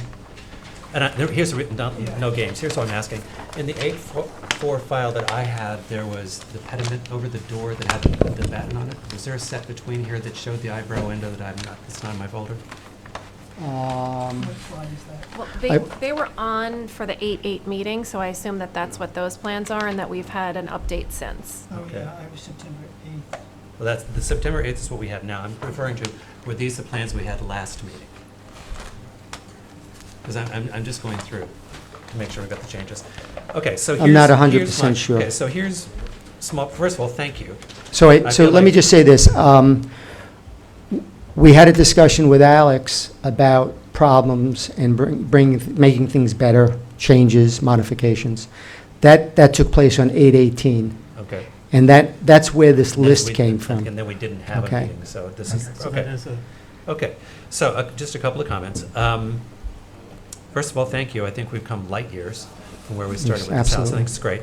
My only comment is I don't think you need the eyebrow window. I think it's unnecessary. And my other comment would be on the columns on the front porch. This was a Peter comment. that the columns should go to the end, and they don't line up with the end of the overhang. But I think Okay. the work that we've done on the windows and the overall work on the house has been remarkable. Thank you. So thank you. Yeah, I agree that the eyebrow window is something that should be lost, for want of a better expression. And I also remember moving the front porch columns so that they lined up with the roof. You've come light years, and your windows are, you really listened to what we were saying about the Mhm. windows, and so I also would like to thank you. Okay. John?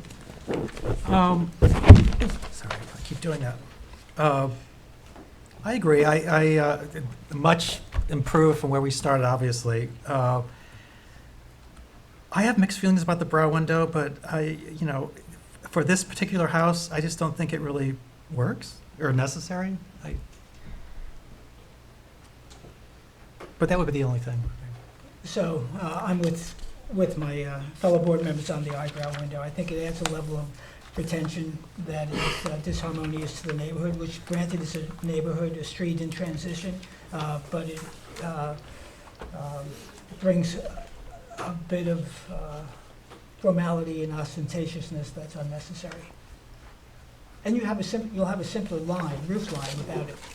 Absolutely. You have such nice trabeated openings, those rectangular openings, and then to have this hovering above really is unnecessary. It's kind of a contradiction in a way. Yeah. I smile because we had the same discussion with my two sons. Oh. Chase is sorry he couldn't be here. He's in Italy celebrating his anniversary. Good for him. Good for him. Does he want a visitor? Wish we were there. But you see, if you look at your rear elevation, east elevation, see how the columns come all the way to the end of the balcony? Yes. They should line up the same way in the front porch. They Okay. should go to the edge. Easy fix. Yeah. Okay. Okay. So if there are no further comments from the board, any public comment? Okay, apparently not. So would you like to adjourn to make those changes? I'd like you is there some way I could Yeah, legally can I- tell you I'll make the changes and Let me ask a question. walk out here positive? Could we approve this, well, he can, on the floor plan, remove the eyebrow window and sign off. Could he also just mark the movement on the columns up front, because this poor gentleman's been here an awfully long time. Yeah. Could he mark that to show the movement of the columns, and if those two things could be done on that drawing and put into the file, would we sign off on that? Counsel? So what I would suggest, because you're not the architect, correct? So he No. can't mark these plans, but I think the board can make a motion tonight approving the application subject to those two changes, because we've seen them demonstrated and they're pretty straightforward. So they I wouldn't think have you to could- come back then. Yeah, so I And- think you could just do that in the motion tonight. You agree, Alex? Yes, and then the chair could sign off on the revised plan submitted to the building department at a later date based on those conditions. Yeah. Okay, great. We should do that, to be That fair. makes This sense. poor gentleman has been here. That'd be great, thank you. One of my Well, I've sons. like to I've see you. enjoyed spending Monday nights with you. Babin. I know, I've got 6 sets of plans here. so- And just for the record, I know it's been patience on our part, but it's been patience on your part too. We appreciate all your input. We have come a long way. This man is amazing. It's because of him that we're going to finish up tonight. Thank you, like it Alex. too. All right. And thank you for meeting with us.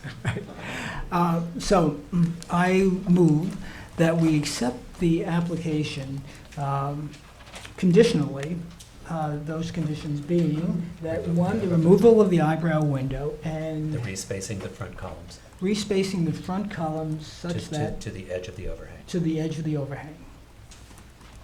Okay. And with that being said, is there a second from someone? Second. Second by Sarah. All in favor? Aye. Okay, great. You'll miss us. Yeah, we'll take those and add it to the file. Yeah. Thank So, Alex, would it be helpful, I don't know which plans you're leaving, I mean, I have an extra big set here, but even though it's not official, would you want him to mark it? We can make a note on there if you like, and then we'll have them submit a new set Yeah. with those changes, and that'll be the one you sign off on. The architect. To be Yeah. replaced with finals.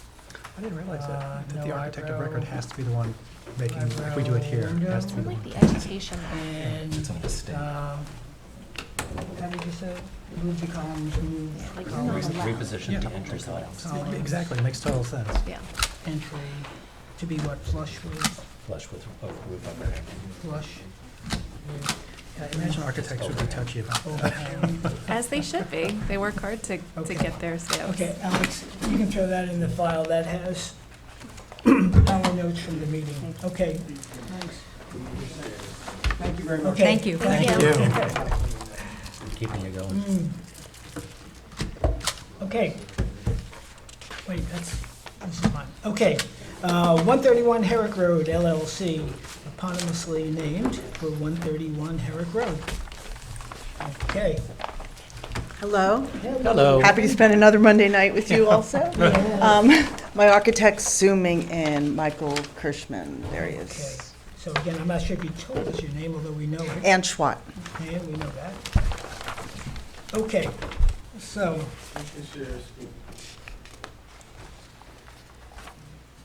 There he is.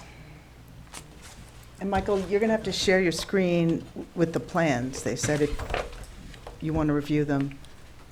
okay. So, Ann, you want to take us through the changes you made having to do with, what's the name? Colors, fenestration colors, the balcony railing, the chimney. Is there a drop of cupola? and- Yeah.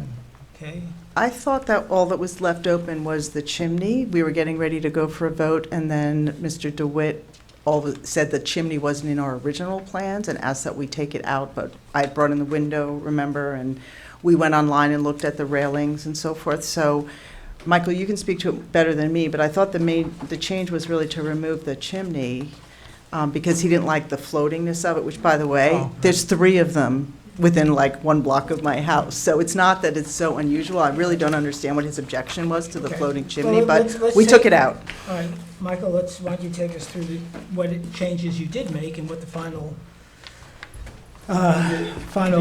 project looks like. Yeah, I don't know if you want me to bring the PDF up in front on my screen, but you all should have it there. Alex, what works best for you? The applicant can do it. Go ahead, Yeah. Michael. Yeah, it was a pretty straightforward removal. Got the magic eraser out, and the chimney now has been eliminated. Okay, so show us the pictures. Okay, yeah, I'll have to go to my,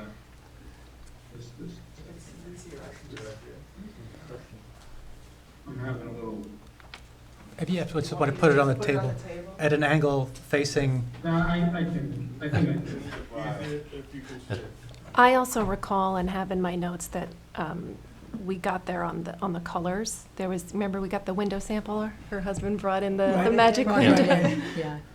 So we were okay on that? Oh, there we go. Okay. Yeah, I thought that we were almost there, and Yeah. then Peter had suggested either the chimney bulk be put inside the great room or be removed.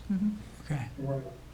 What we did, and I'll go to the right side of the south elevation, there was a chimney that extended in this position. You can see my mouth, correct? Yes. Yep. What we did, we went back to the original design, which was approved in 2018, and Right. we have these, they're basically gas-fired chimneys that don't require a masonry flue. So it's back to the, original. That's essentially what we did, and it's pretty clear on this elevation, the change. But we thought it was interesting that the last ARB board asked us to put a chimney in, and then he has to take it out. Well, So, not everything. Well, if we don't think something is appropriate, we're not going to approve something that was inappropriate in the past. Okay. It's as simple as that. And then Well, it was also a the different design Different- change. the design changed So from you gotta that. look at the gestalt. He All did. right. He didn't say to remove it. He said you could move the bulk to the great room or remove it. So he didn't say no chimney. All right, so where we are right now is So you've we've removed the removed chimney. it. Right. We've removed Okay. it. So Going I'm saving forward, some you have money. removed the chimney. Okay, we saved you thousands. Okay. That's essentially the changes we've made since that time. That's what we understood. Okay. We did that. That is, Sarah, what's your recollection? My recollection was that the color was remedied, the sample, because your husband Right. came to the fore. My recollection is the one remaining out issue was the chimney that's now gone. And then there was discussion about the pocket There was dormers, the pocket dormer. but I think that was accepted as the, We looked at the square foot. This house had to be made smaller because the issues with the village changed Mhm. after the original approval. So I think we looked at the reasons, and I think we're actually fine with that in the end. Right. The remaining issue was the chimney, which has been magically erased. Right? So we're good to go. So So, we're good to yeah. go. So I Okay. think we're good to go. so let me ask if there's any public comment? No? Okay, so unless, Ann, you and Michael want to come back to us again in a couple of weeks, I'm going to assume that you'd like us to vote on this. That would be wonderful. Okay. Please vote. Okay. All right, so I will move that we accept the application as submitted. What's the date on these drawings now? These are dated 8/1/22, but Oh, 9/8/22, yeah. They were Okay. received on They Yeah. were received the on 8th. September 8th. Okay, gotcha. All right, that we approve the application as submitted, plans dated, stamp dated 9/8/2022 for 131 Herrick Road LLC. Do I have a second on that? Second. Second by Mark, all in favor? Aye. Okay. Thank you, Ann, thank you, Thank Michael. you. Thank you. thank you. And we did, your suggestions were very good. Thank you. Thank you. Thank you, Ann.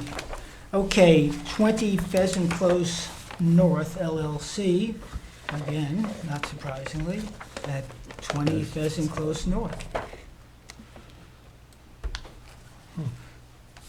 Let's Is see, there an applicant? anybody here? I think this one was John Laffey. This is a John Laffey house, yes. He's coming in. Okay. There's John. Now, did we,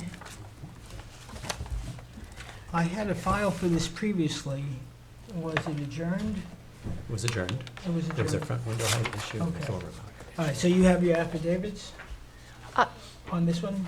This is a carryover. This Yeah, was on carryover. August 8th. Okay, Yeah. I just didn't have it in the minutes. Can you hear me? Maybe it was the carryover, Yeah. prior meeting. Yes. Okay. Yes, we can hear you. Thank you. Oh, there it is, I'm sorry. Missed it. There it is. Okay, yep. I've got the file. Here's the prior. All right, introduce yourself and then you can proceed. Hello, my name is Richard Andrews, and I'm associate of John Laffey Architect's Office. And this will be the third time we're presenting, and I can go over the revisions we've made to your commentary on the last revisions. Okay, That would be great. tell us what you changed. Is someone sharing this for the public?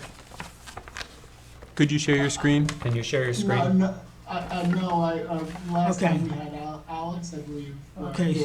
what we had presented. I'll see if I can pull it up from our Dropbox. I apologize, I just thought it would be protocol.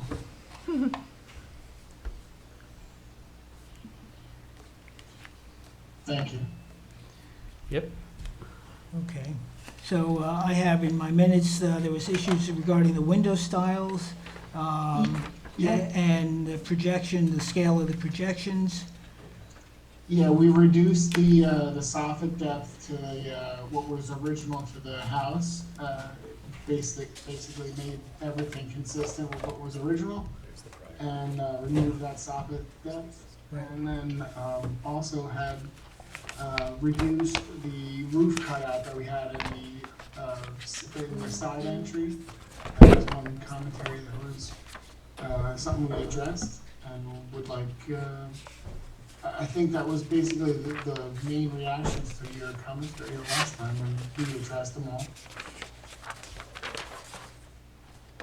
I think that one suggestion was a double hung window and replacement for the casements, but our clients really wanted just consistency with casement throughout.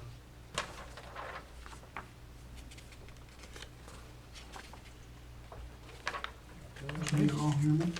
We can, sorry, we're looking at pictures.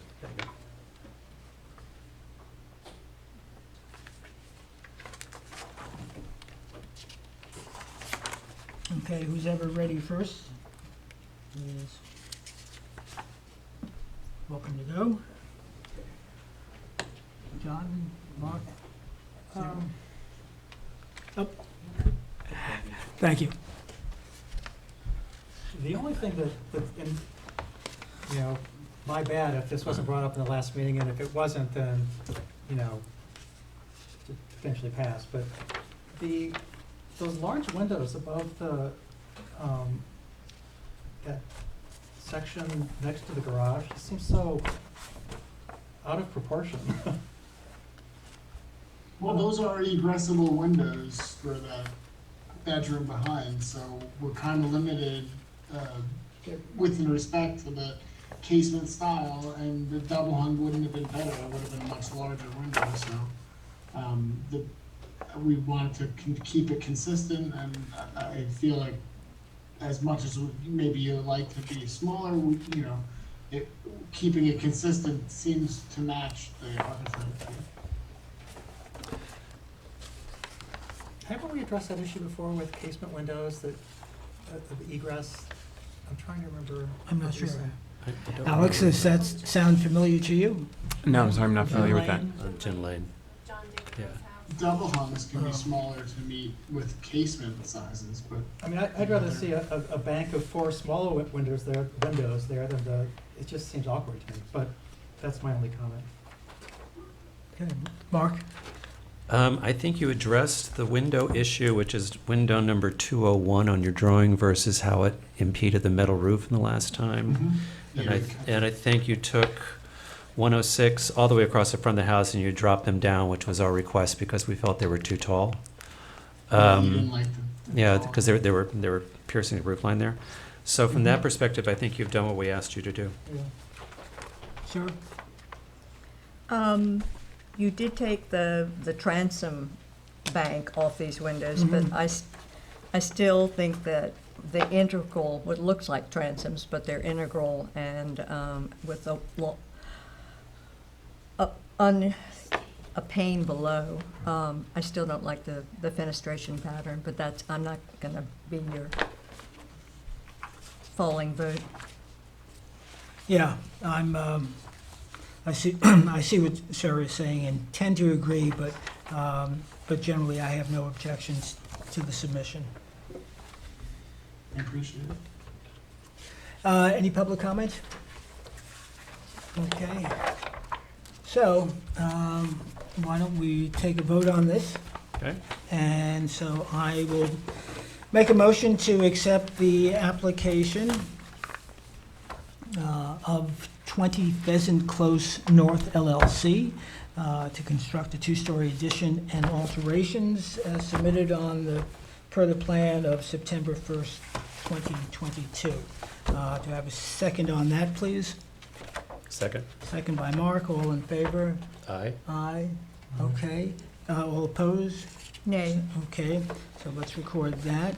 It takes 3 votes, and so it's approved. Okay. Thank you very much. Okay, great. Okay.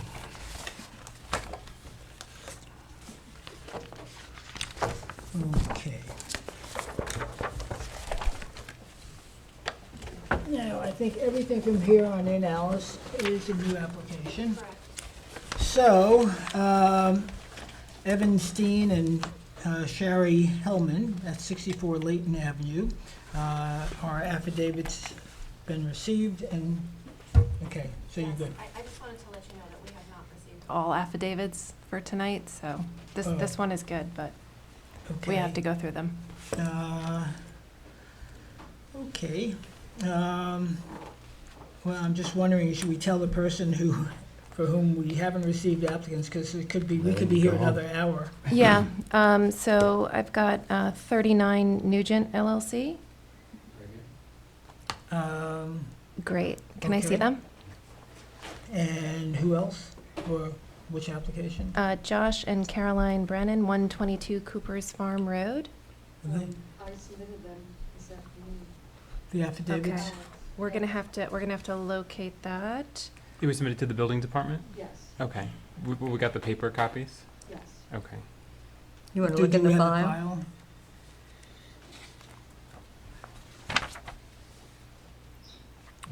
Which file is that? That's Josh and Carolyn Bragg. 122 Cooper's 122 Farm. Cooper's Farm. Okay. We may have that one. And upstairs. 93 David White's Lane. 90. That's being adjourned anyway, so. Well, we won't adjourn it, though. Oh, We won't adjourn it because we can't see it. Okay. Oh, yeah. Okay, so, Ready? yes. Okay, Anthony Vermandois, 68 Union Street, Sag Harbor. I am the architect for the project for 64 Layton Street. All right, since this is the first time you're looking at this project, I will try to orientate you. I think the first thing that you're going to want to look at here is either the survey or... I'm sorry, one moment. Do we have copies of this for the public? Do you have an electronic file, or does this need to go on the table? It's in the Dropbox if you'd like me to put it up. Yeah, sure. Yes, might as well, please. Thanks. Thank you.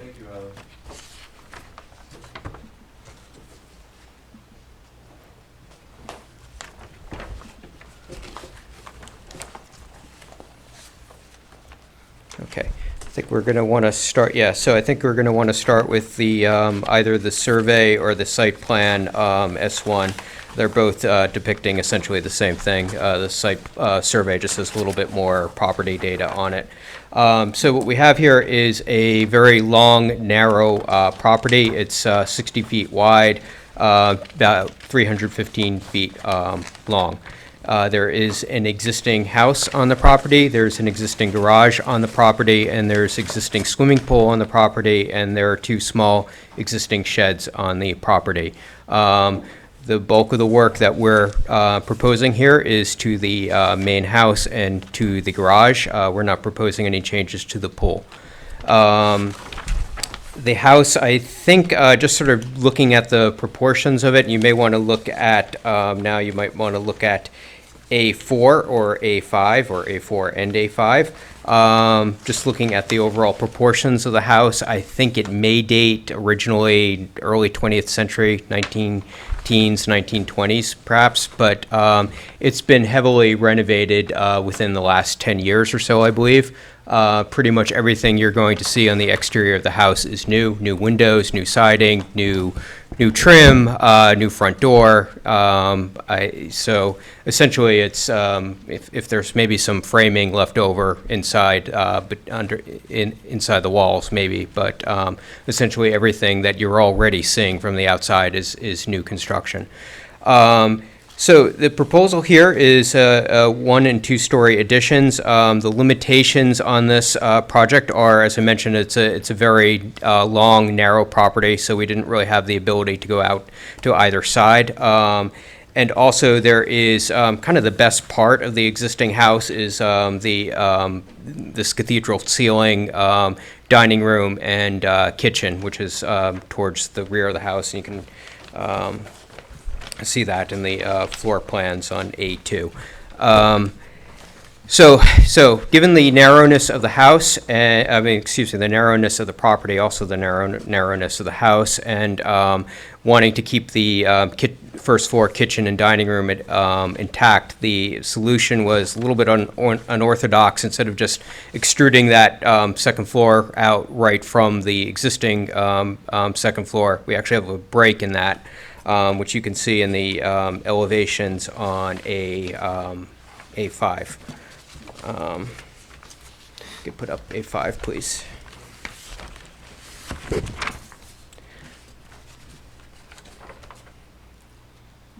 There you go. So you can see the front house and then the rear house.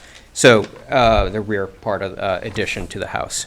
The existing house is about existing part of the house is about 42 feet long.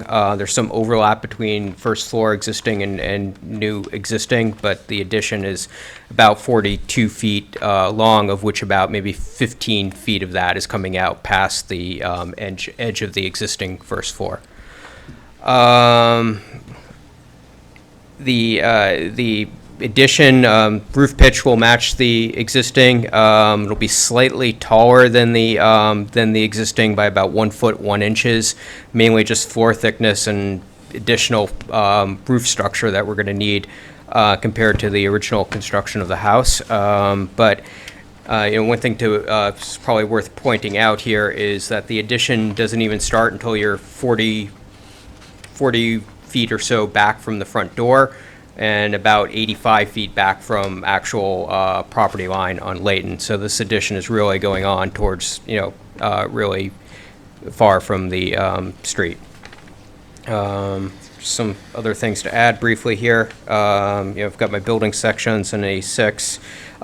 Trim details, everything, roof pitch, as I mentioned, new windows that are going to match everything that's existing, paint colors, the shingles, trim, everything like that will match existing. So it's really not really proposing any radical changes in materials or colors from the existing. Do you have a photograph of the existing? There should be photographs in your file, yes.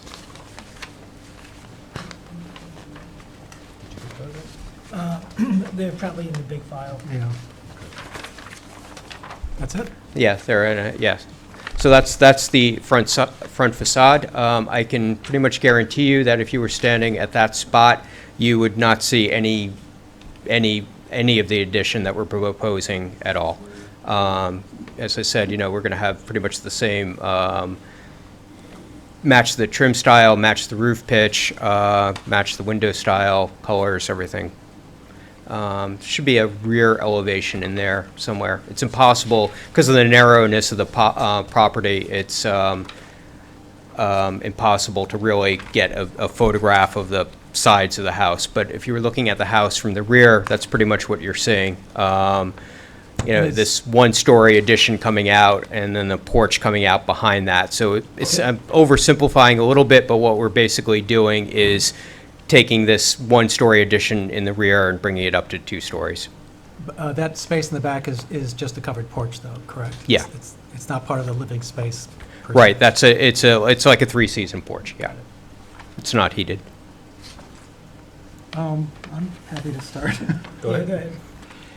A few things, actually more than a few things.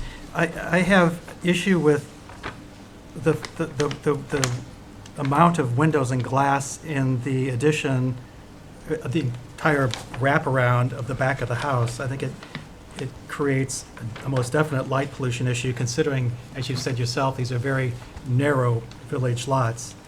I think the addition somehow overwhelms the existing house. I mean, it's a cute house that seems, very much in character of the village. The addition seems to consume that. And the balcony off the back of the house I could never approve because of the narrowness of the lots. I think it provides, or it creates a privacy issue for both sides. And that's it. I agree with John, and just from a linear, it's sort of like a train that keeps going on and on and on, and I was struck by how intact your neighbor to the west is, and how the scale of this 2-story building will overwhelm that building. I would like to know the opinion of your neighbor next door, but that to me, that building is what I think of, and I think of Layton, and the existing building, although altered, is more of the scale that I think. And given the fact that the previous addition is 1 story, to me this is overbuilt. It may be allowable, but to me it's overbuilding.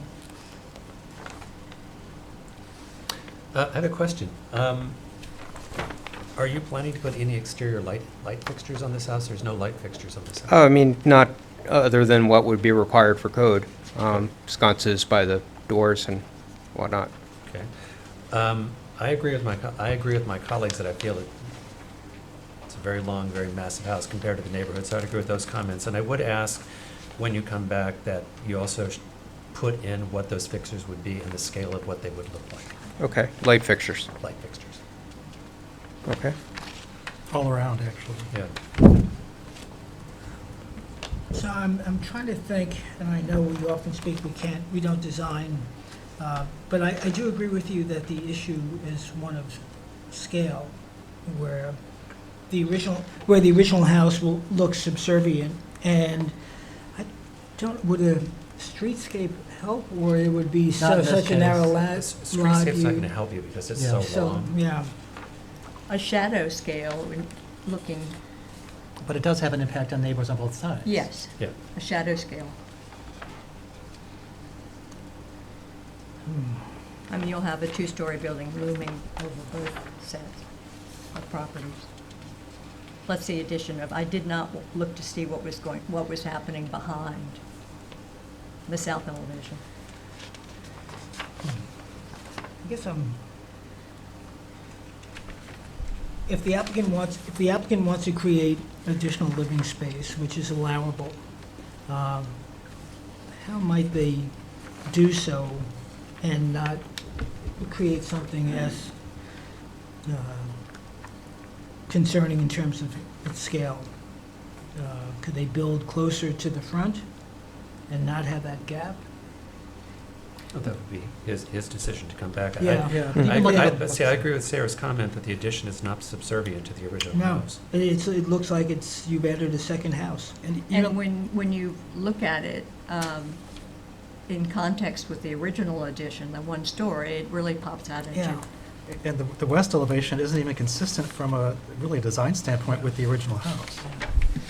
At least the east elevation, there's a consistent fenestration in a way, but still, it overwhelms the original house. So Anthony, you have a puzzle to try to solve. The question is scale, which is very much within the realm of this board's purview. And there's obvious concern among all of us that the scale is aggressive. Couple of things here. As I mentioned in the beginning, this is maybe a little bit of an unorthodox way of going about doing this because of that gap and between the addition and the existing house on the second floor. If the whole second floor addition was simply compressed and eliminating that gap, would that be something this board would? I don't know, which is why we steer away from going much beyond what I did in terms of design I understand, but suggestions. I think what maybe What I would say to that is it might take away from it looking like two houses joined by a breezeway, which Yeah. is kind of what it looks like Yeah, right now. okay. And it may bring it more cohesive. Okay. But it's still Good too point. big. Okay, and then balcony is a no-go, that's fine. And then lighting fixtures and working on fenestration. I think one thing I would just say about the windows is even on the existing house as it is now, there's not a whole lot of consistency there with the windows because this is, as I said, this is, even if this is maybe a 100-year-old house originally, it's been renovated over recently, and there's only, I'm kind of having to work with what I have here. Okay. Okay. So I ask that you kind of keep that in mind when I come back. Any public comment? No? Okay. So Anthony, you apparently are asking us you're requesting an adjournment. Yeah, sure. Okay. I yes. think the only thing I would say is I have a scheduling conflict with the next meeting, so if I'm ready for the next meeting, I may need to do it either in Zoom or have a proxy, if that's Okay. all right. So we can adjourn to the next meeting, and then if you want to adjourn beyond that, or take it by Zoom, that's fine too. Okay. So I move that we accept the applicant's request to adjourn to our next meeting. Do I have a second? Second by Mark. Okay. Great, thanks. Thank you. All in favor? Aye. Okay. Second something. Okay. Thank you, everybody. I know this is turning out to be a long evening for us. So, let's see, adjourned. Okay. Let me get out the next file. So, Greg Young and Carol Cutler at 83 Lewis Street, come on down. So do we have affidavits for them? Yes, we do, and they're in order. Okay. Okay. All right. Lady and gentlemen, tell us who you are. Yeah, good evening, Mr. Chairman and members of the board. My name is Benatevia, and I work for CU Liwi Architects. So today we are here to present changes we are proposing for 83 Louis Street. Okay. Yeah. So this house was fire damaged, and I think we have pictures. So Charles and Sage, tell us how you see you to position the pictures. Do you want them angled in the back corner? Do you have it? Here on the table. On the table. Here on the table. Yeah, so angled down. There Okay. you go. No, the other way. Now spin them. Spin them around. 180. There you go, there you go. Okay, There a you little bit more, There a you go. little bit more, a little 45-degree angle, there you go. Doing great. Okay, now There we you go. got it. Success. Okay, Thank you. thank you, Great. see you, All right. thank High you, level Sage. Thank you, and thank you. Charles. Perfect. Yeah, so this house was fire damaged, and right now, looking at the floor plan, we are making some changes. So it's currently under rehab, and we are not changing anything to the footprint. The only thing we are changing to the footprint is a bump out, 346 by 2'11" bump out. Yes, it shows on the savior as well, and it's a 1-story bump out. Yeah. So during the process of reconfiguration, we made some changes to the interior of the house, which affected the exterior. So moving on to the exterior of the house, the front elevation. Okay, so where I have on the screen the bump out where she's pointing at, it shows, yes, the 346 bump out, and over there it shows the 2'11" 1-story bump out. I'm moving over to the front of the elevation. Yes. So side by side we have the existing and we have the proposed. So for the proposed, we of the front for the front house, for the front part of the elevation, we are keeping all windows sizes and style the same. And we are only relocating the windows because we are doing that to obtain symmetry. Because looking at the shutters of the windows in the pictures, they are thinner and also they are not evenly spaced out. So we want to relocate them to obtain symmetry. Sorry. Go ahead. Yeah. So moving on to the rear elevation. Yes. So for the rear elevation, we are increasing, widening the windows 2-inch increment for each window. We are increasing it the width by 2 inch to meet egress for the rear elevation, and that's the only changes we are doing for the rear elevation. Moving on to the side of the house.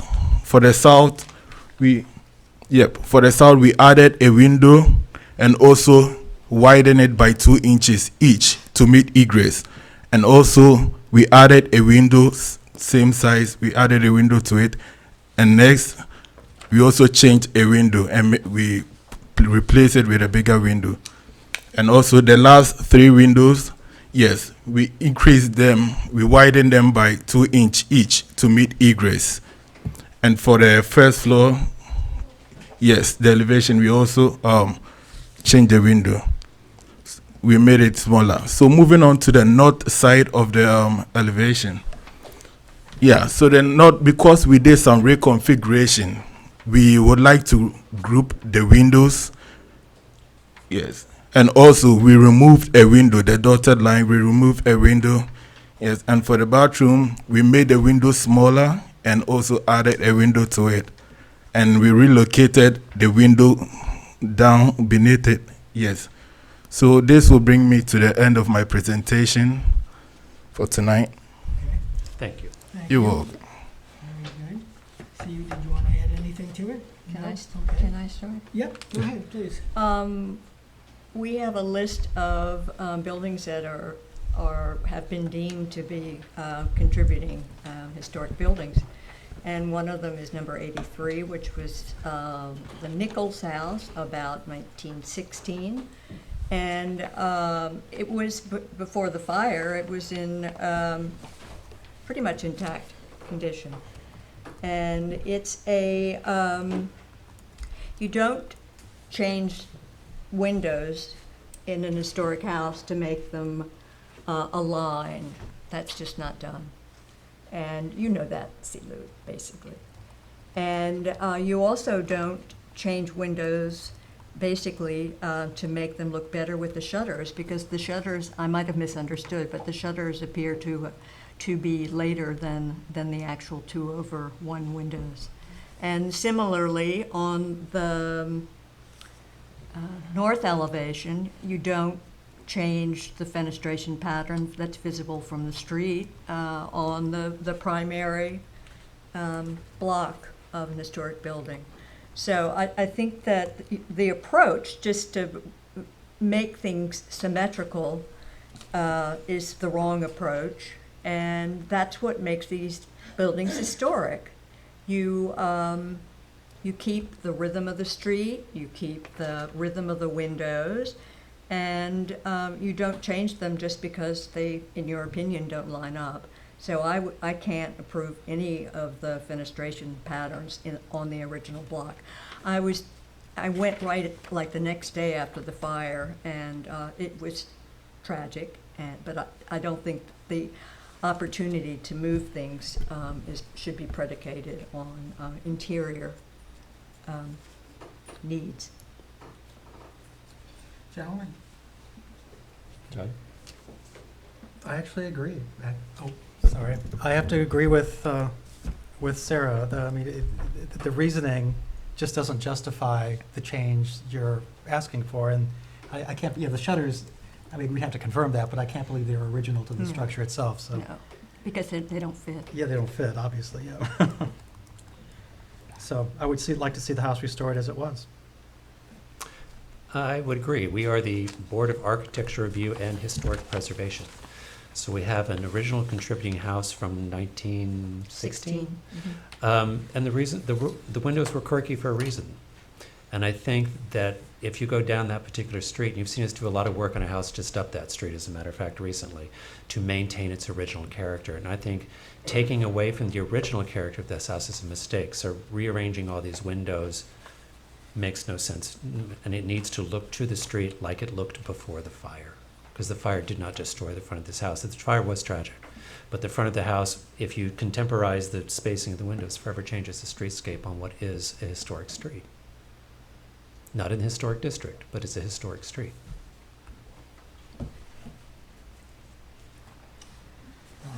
My board members have said it all, so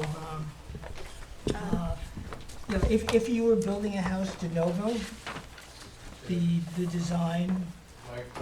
Oh, I'm sorry. If you were building a house de novo from scratch, then this design would be perfectly fine. But in the fact that it has a historic element to it, I have to agree with my board members.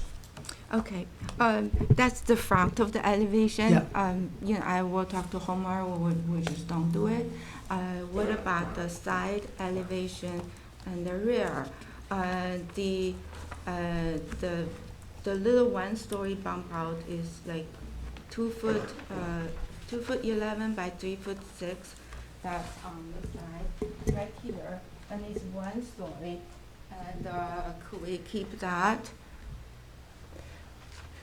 I would, the houses situated on the lots on this street provide ample room to be visible from the side as one travels up and down the street. So I would be hesitant. I think the same logic applies to the sides as it does to the front facade. The back, I don't know, that's maybe less of an issue.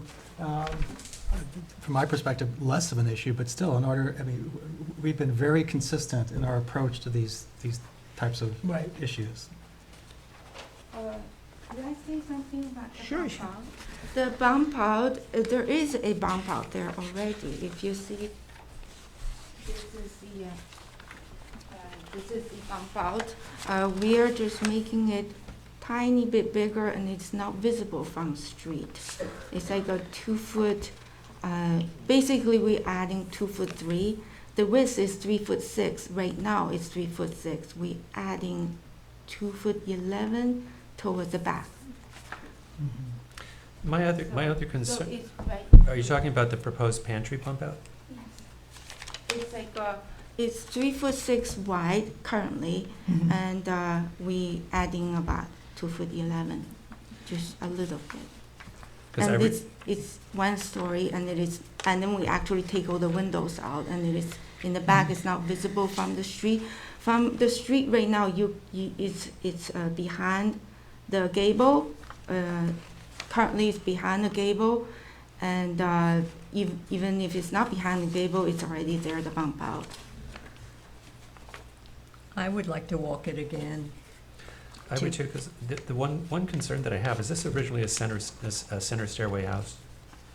Because the other thing you've done is you've moved the stairway into what is, it looks to me like you've relocated the stairway into the window at the side of the house. So when I go look into the house, I'm going to see floating stairs in a window at the side of this house? Yes, we Which is not relocated, consistent, does it exist that way now? Oh, no, the original stair is not there, Right. but. That's a no-go. So moving the stairway from the exterior of the house to be visible from the exterior of the house is a contemporary expression that I don't think is appropriate for this house. But we are allowed to do interior changes. But but I Not can see it from from the the But not if exterior. they're exterior. visible from the exterior. They're visible from the exterior, so I would think about that.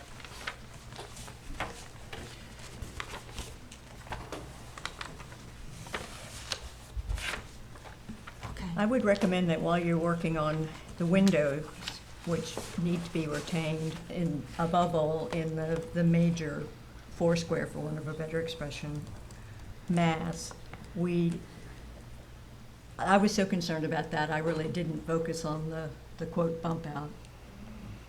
Okay, the bump out, the reason I mention is because that really very matters a lot to the homeowner. So that's why I'm asking specifically. And what about the south side, the window configuration? That's not also visible from the street. And the rear, of course.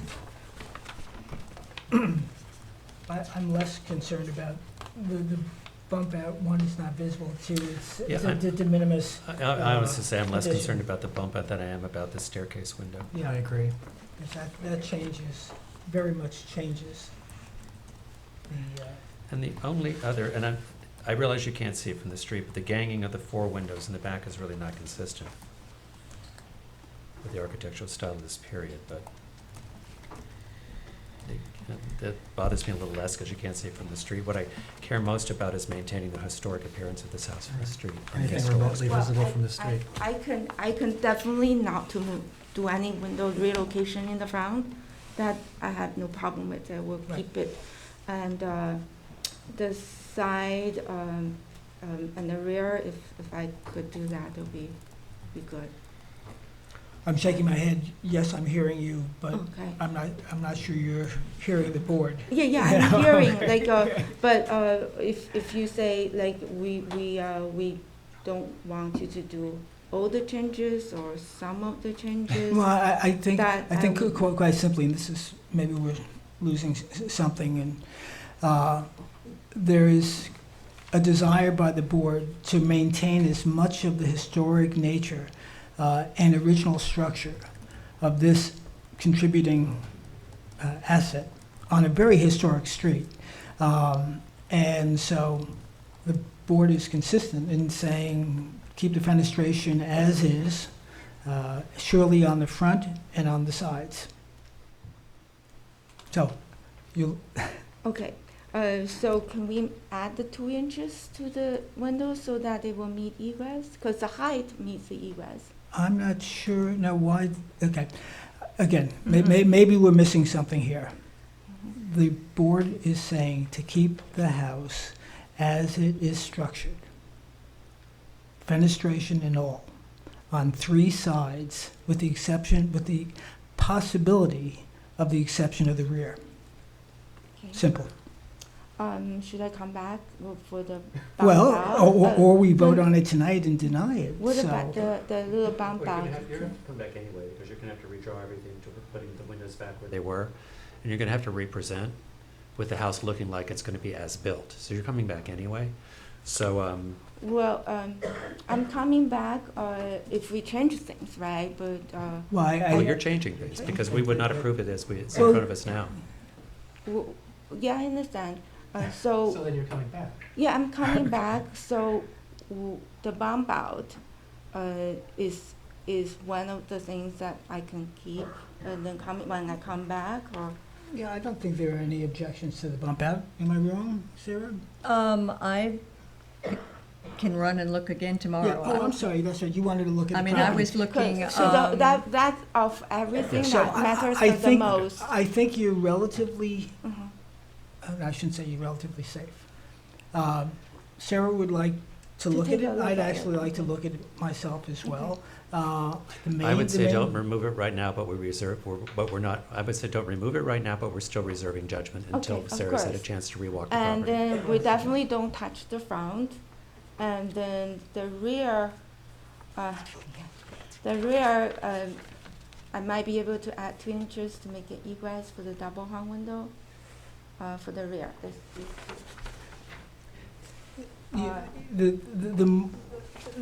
The current window. The more you speak, the more I'm inclined to have the village historian take a look at the house and do a thorough inventory.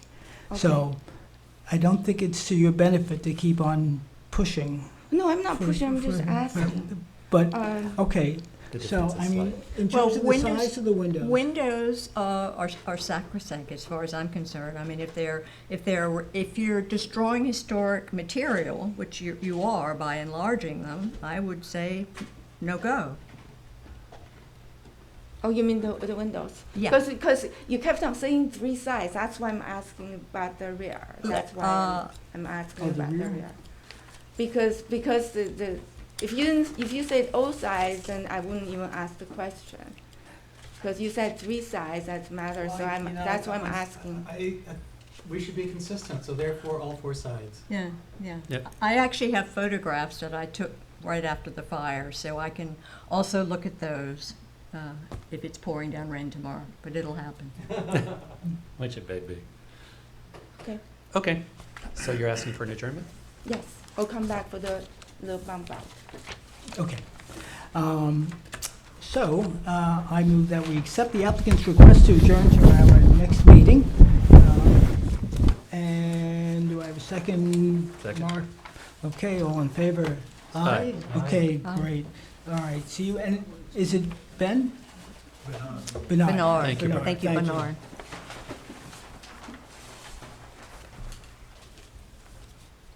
Okay. Okay, great.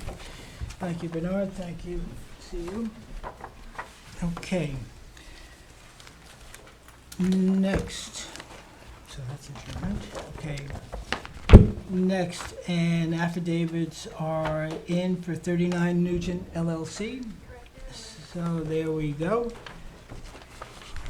So, introduce yourself. Good evening. And tell us who you are, where you hail from, and who you represent. My name is Ken Lundstedt from Gensler Architecture.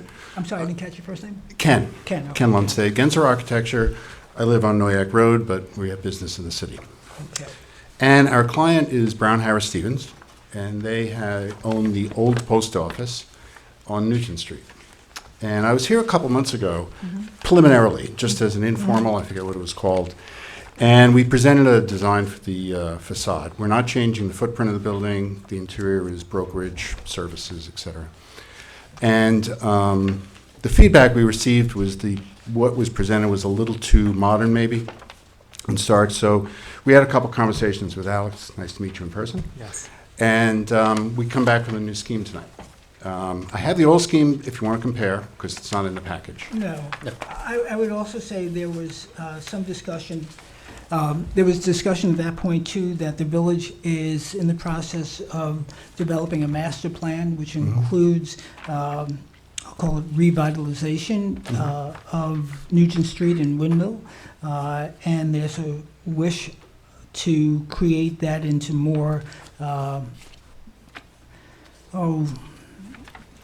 I say commercial space, space that is walkable and less office-like, as that property is. So to somehow ingratiate the design or move the design in a way that is appealing to foot traffic, I know, and this gentleman here who can speak to it, is the direction that the plan is going. So that was another concern that was raised at that meeting. Yeah, I mean, to address the streetscape, I think our client is willing to do whatever landscaping is the most appropriate. We're not quite sure what that might be, but. The building you're designing? No, to create something that invites people in, maybe put seating there, similar to what we have on Main Street. Whether the landscaping is landscape, kind of refined landscape modern, or whether it's kind of natural landscaping like the new post office. We're not sure what might be appropriate. And the client. I wouldn't. That sounds. I wouldn't raise that. So, Ken, I'll let you proceed, and then when we open up to public comment, maybe you'll get some input. Yeah, sure. So, would you like? I can put up Yeah, as sure, long put as up. the battery lasts here. I hope I have copies here as well. How are we doing, Charles? Okay. Okay. That's kind of the main shot. There's an Good. elevation in context with the other buildings. We understand the building to the east is also being renovated. We got the drawings of that. It didn't really inform us too much, or didn't tell us too much. Right. So this scheme is very similar in architecture to the previous scheme, but I think the issue that with the other scheme was it did feel a little bit stark. It felt a little too modern. We were using gray cedar siding, or horizontal. We had some solid wood doors. So now we've opened it up. It's glass. It's inviting. It's on Main Street and also across the street we have large plate glass windows, which is certainly a lot of precedent for that. We went with white brick. We still kind of prefer a light cedar, but we're okay with white brick. And again, the existing building has no architectural merit whatsoever. There's really nothing to save, and there's really nothing to do. So, in fact, our client started out by asking us just to do add a new window and door. And we kind of said, well, why don't we take a look at something completely different?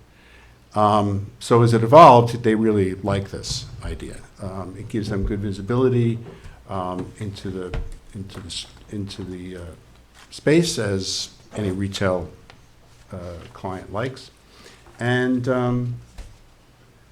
we think with the use of the white brick, it kind of feels like it belongs with buildings across the street. We do have photographs on buildings across the street. This is just a little bit of detail. Yeah, there's white, there's plate glass windows, large windows. It's a mix. Obviously, we're a one-story building. We can't do too much. We're not going to add, second story to it, obviously. So, so we thought that this current scheme was a little more fitting and would be a good addition to Nugent Street. Since I'm on a roll, I'm more than happy to start. Okay, go ahead. Go, John. First of all, I think that the design is completely unacceptable for the village of Southampton. It's too contemporary design, there's too much glass, the materials are wrong.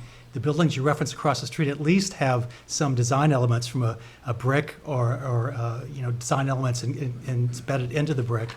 In addition to that, knowing how real estate offices in the village have totally abused the signage laws of putting homes in their windows, covering their windows, I know exactly how this will end up looking from the street. It's too much in contrast with the rest of the village, and I liked the owner's original suggestion, keeping the essentially the design of the original building and building some ornamentation, additional fenestration into that building. But not in a million years would I ever approve this. Can you be more explicit? Yes. How do you really feel? You really prefer the existing building? Compared to this, you Could betcha. could you show that? I mean, Yeah. that's, I think it has, at least in its bones, a more classic historic design compared to what you're proposing. Don't roll your eyes at me, sir. No, I'm sorry, I don't mean to. I mean, this is 1950s post office. Yeah. It's actually 1963. 1963, close. And what you're proposing is something completely out of character with the village. I don't even think the Friends of the 50s into the 60s would All right. would want this. I mean, the current brick building is not worth saving. Right. I don't Right. think. Right. And that was our premise, is that existing really is not something that if you just put a new door in and a new window in, it's adding anything to the village. That's not what I suggested. I'm saying that there is some middle ground between what they're trying to achieve with this design and the stark contemporary building you've designed. Okay. I'll leave it at that. Jim, what to say? I think it's an opportunity lost. I mean, I think if you're blowing up something that is early Toddle House, for want of a better expression, or early A and P, I'm not sure that this particular design meets the challenge. Okay. So let me hear from Mark, and then I just want to make a comment too. Here would be a few of my comments. First of all, thank you, because you did hear us, because you did go back and look at the east side, the buildings proposed next door that was built. What I would say to this design is a couple things. I don't feel the materials are actually in keeping with the sort of the architectural language necessary of the villages exist. As you said, I think even a shingle would do better. But I also find this big flat front side of the glass is it's almost foreboding. I don't find it to be consumer friendly. There's no protection over the front door, and then when I look at the pictures, the proposed pictures in one hand, they actually don't meet the renderings of the other. Because in this picture, your glass doors are so undefined, they in fact disappear because the doors go all the way up to the top, so it's a whole big wall of glass. So I feel like that's foreboding and not friendly and not inviting it. I don't think you've actually invited the consumer or the customer into the building by defining an easy walkway into that through the architecture. So I would say that, and I think that also in having an undefined and that just massive of unbroken glass, because even the contemporary building to the east that you looked at had broken up the massing of the glass a little bit. It was not as foreboding as this full glass structure. And I think if the entrance could be set back, if you find something going across the front, I think there's a way to soften the entrance, define the entryway, and actually bring it more into the sort of architectural language of Southampton. So Ken, if I may, before you respond, this is an interesting situation in time. For the past better part of 6 months, I think maybe more than that, the village has been working on a master plan, which we use as our guidelines. It's currently in draft form, near final form, and part of that includes development of, as I mentioned, Nugent Street and Windmill Lane. And at least from what I've seen thus far, the design is more traditional than it is contemporary, even to the point one draft has a windmill at the end of Windmill Lane, which would make this particular structure incongruous with that. Now, again, is that a matter of timing? Would we be, I think we would be doing a disservice to what the trustees have been doing over the last, again, 6-8 months, with a lot of input from the village.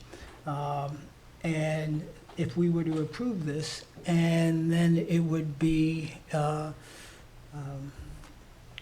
counter to what the guidelines coming out of those plans might be. Does the guidelines preclude contemporary architecture? Because I didn't get that when I read through it. No, and in fact, nothing in our code precludes contemporary. What our codes are written in such a way is the guiding line is harmony.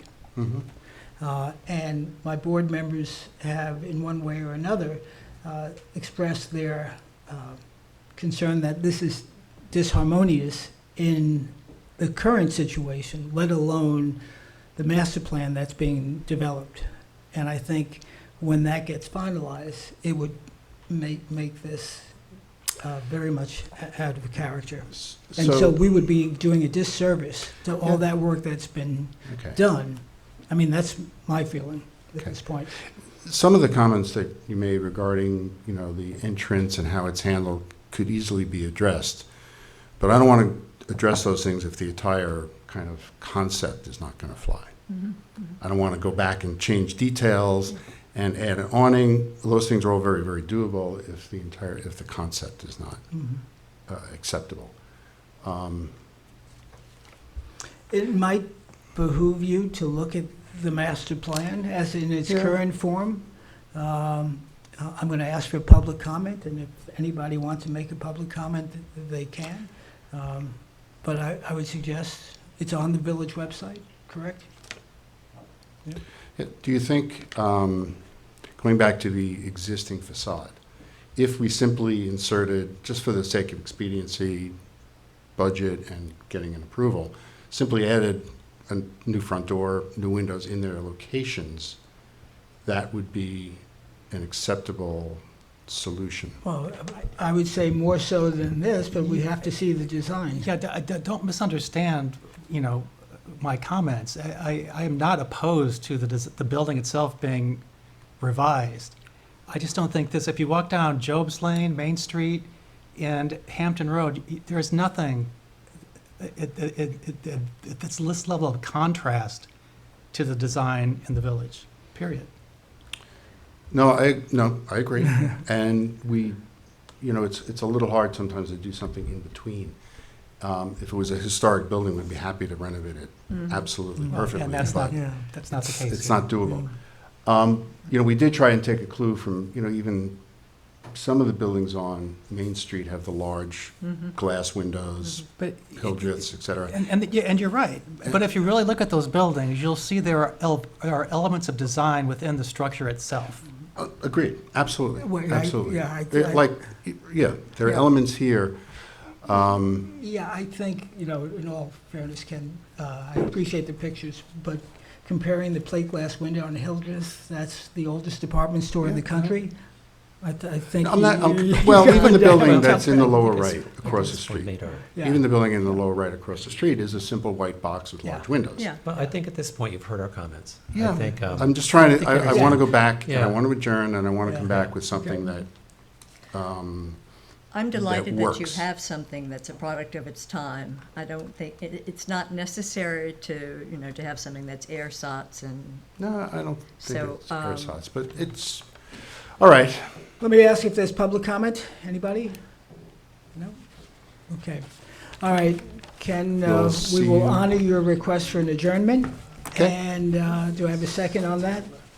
Second. Second by Mark. Ken, it's up to you. We automatically adjourn it. All in favor? Aye. Okay, aye. Aye. Ken, we automatically adjourn it to the next meeting, but if that's too soon, or if you want to. Yeah. Okay, Thank you. great.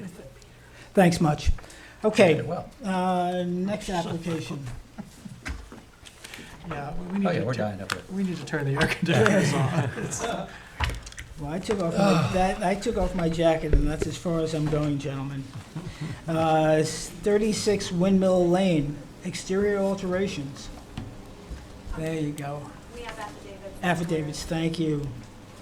Thank you. Okay. All right. Tell us who you are, who you represent, who's speaking. Who you resent, and- right? who you resent, yeah. Good evening, Chair. Freud, he's everywhere.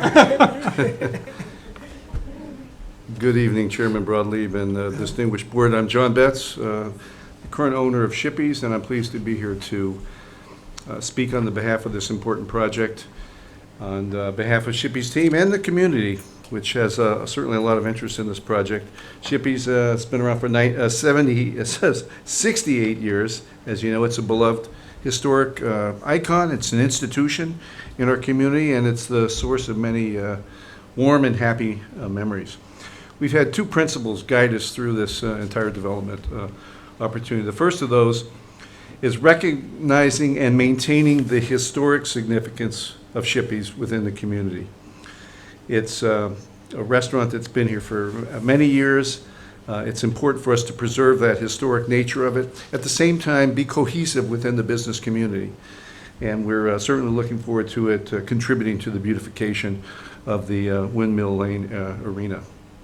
And secondly, staying true to the things that have made Shippey's famous and successful over the years. That made it Shippey's. It made it Shippey's. You know, it's basically great food, great prices, employees that have been there for a long time, comfortable and approachable ambiance. And, you know, for us, the way we talk about it is we want to be Southampton's favorite place and way to eat, drink, and work. And so in both of these cases, we've leveraged the experts.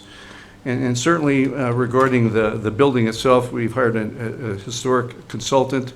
We have engineers, architect, Lisa you'll be hearing from in a few minutes, and builders. All these folks have experience dealing in this space at one time or another during their career. So they give us good guidance, and we've certainly worked with the village building department and planning board and have gotten us to this point where we're anxious to hear from you. At the same time, I think we're very interested in preserving the historic nature of this, but we want to build for the next 100 years. You know, we want to be here long after each of us are gone. The second aspect of this is regarding guest and employee feedback. There's two things that have guided us, the experts and our guests and employees. We've talked to over 1,000 guests, whether it's been through feedback sessions, one-on-one meetings, surveys. You may have seen our menu survey in the paper. But everything's guided by these two groups. And I think the opportunity to take the expertise of the experts to help us get the right physical plant with an eye to the historical nature of things and modernize things a little bit to what our guests want to see today. That doesn't mean not make Shippey's comfortable or approachable or still the great place that they love to walk into and enjoy, but it's about combining the two of them. So the path that has brought us this far is going to be shared with by Lisa today. Thanks. Look forward to your feedback. I hope the chicken schnitzel's still on the new menu. It is. What did you do with the big golf paintings? Did you take the menu? Where are the the big, survey? what'd you do with the big golf paintings? We've got everything. There's nothing's been thrown. Love those golf paintings. Sorry for interrupting. We're going to talk menu. Okay, so what we have on the board, on the table there, are it's a sample board that shows the colors and the materials that we're talking about. There's also a somewhat iconic picture of Shippey's that we think was back 1954 when they first started Shippey's, I guess before it became Shippey's Pumpernickel. And so, you know, so we've kind of used that to give us a little bit of information about the windows, the 9/9s that have obviously been replaced over the years into 1/1s. And then I also have the renderings that were submitted showing what we're kind of looking at for the future. We also have Joel on the line, Joel Snodgrass. He is the historic consultant that has been working with us. He's tried to do some research. I'll let him speak to it, but I do believe he's had some trouble finding old pictures. We do know that the building was built back in around 1930, and that it was originally an A&P. Really? And that it became Shippey's in 1954. We did have Joel do some paint scrapings to check out the colors that are in fact on the building. Primarily, our changes that we want to make, as I said, the existing windows have all been replaced. We would like to go back to 9/9 windows. We would like to paint them, according to the rendering, a dark color, preferably black. We would like to take the paint off of the lower level of the western facade, the front facade, and bring it back to the brick. We would like to remove a portion of that Shippey sign that is there that hides some really amazing windows that we found when we were doing our demolition, which, by the way, we went to the planning board. We had planning board approval for the interior renovation, and we have the building permit for the demolition so that we could see what was there. So we've done some investigation. We did find these windows. They're amazing. The little squares, which you'll find over many, many windows on Job's Lane, over La Parmigiana, they're seen throughout the village, and they're gorgeous, and we'd like to bring them back. So you can see those in the rendering. Obviously maintaining a Shippey's sign, which we would have to come to you for the signage. The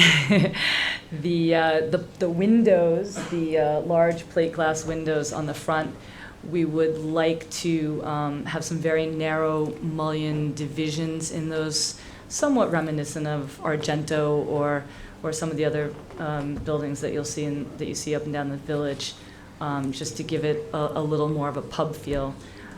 So that's for the western facade.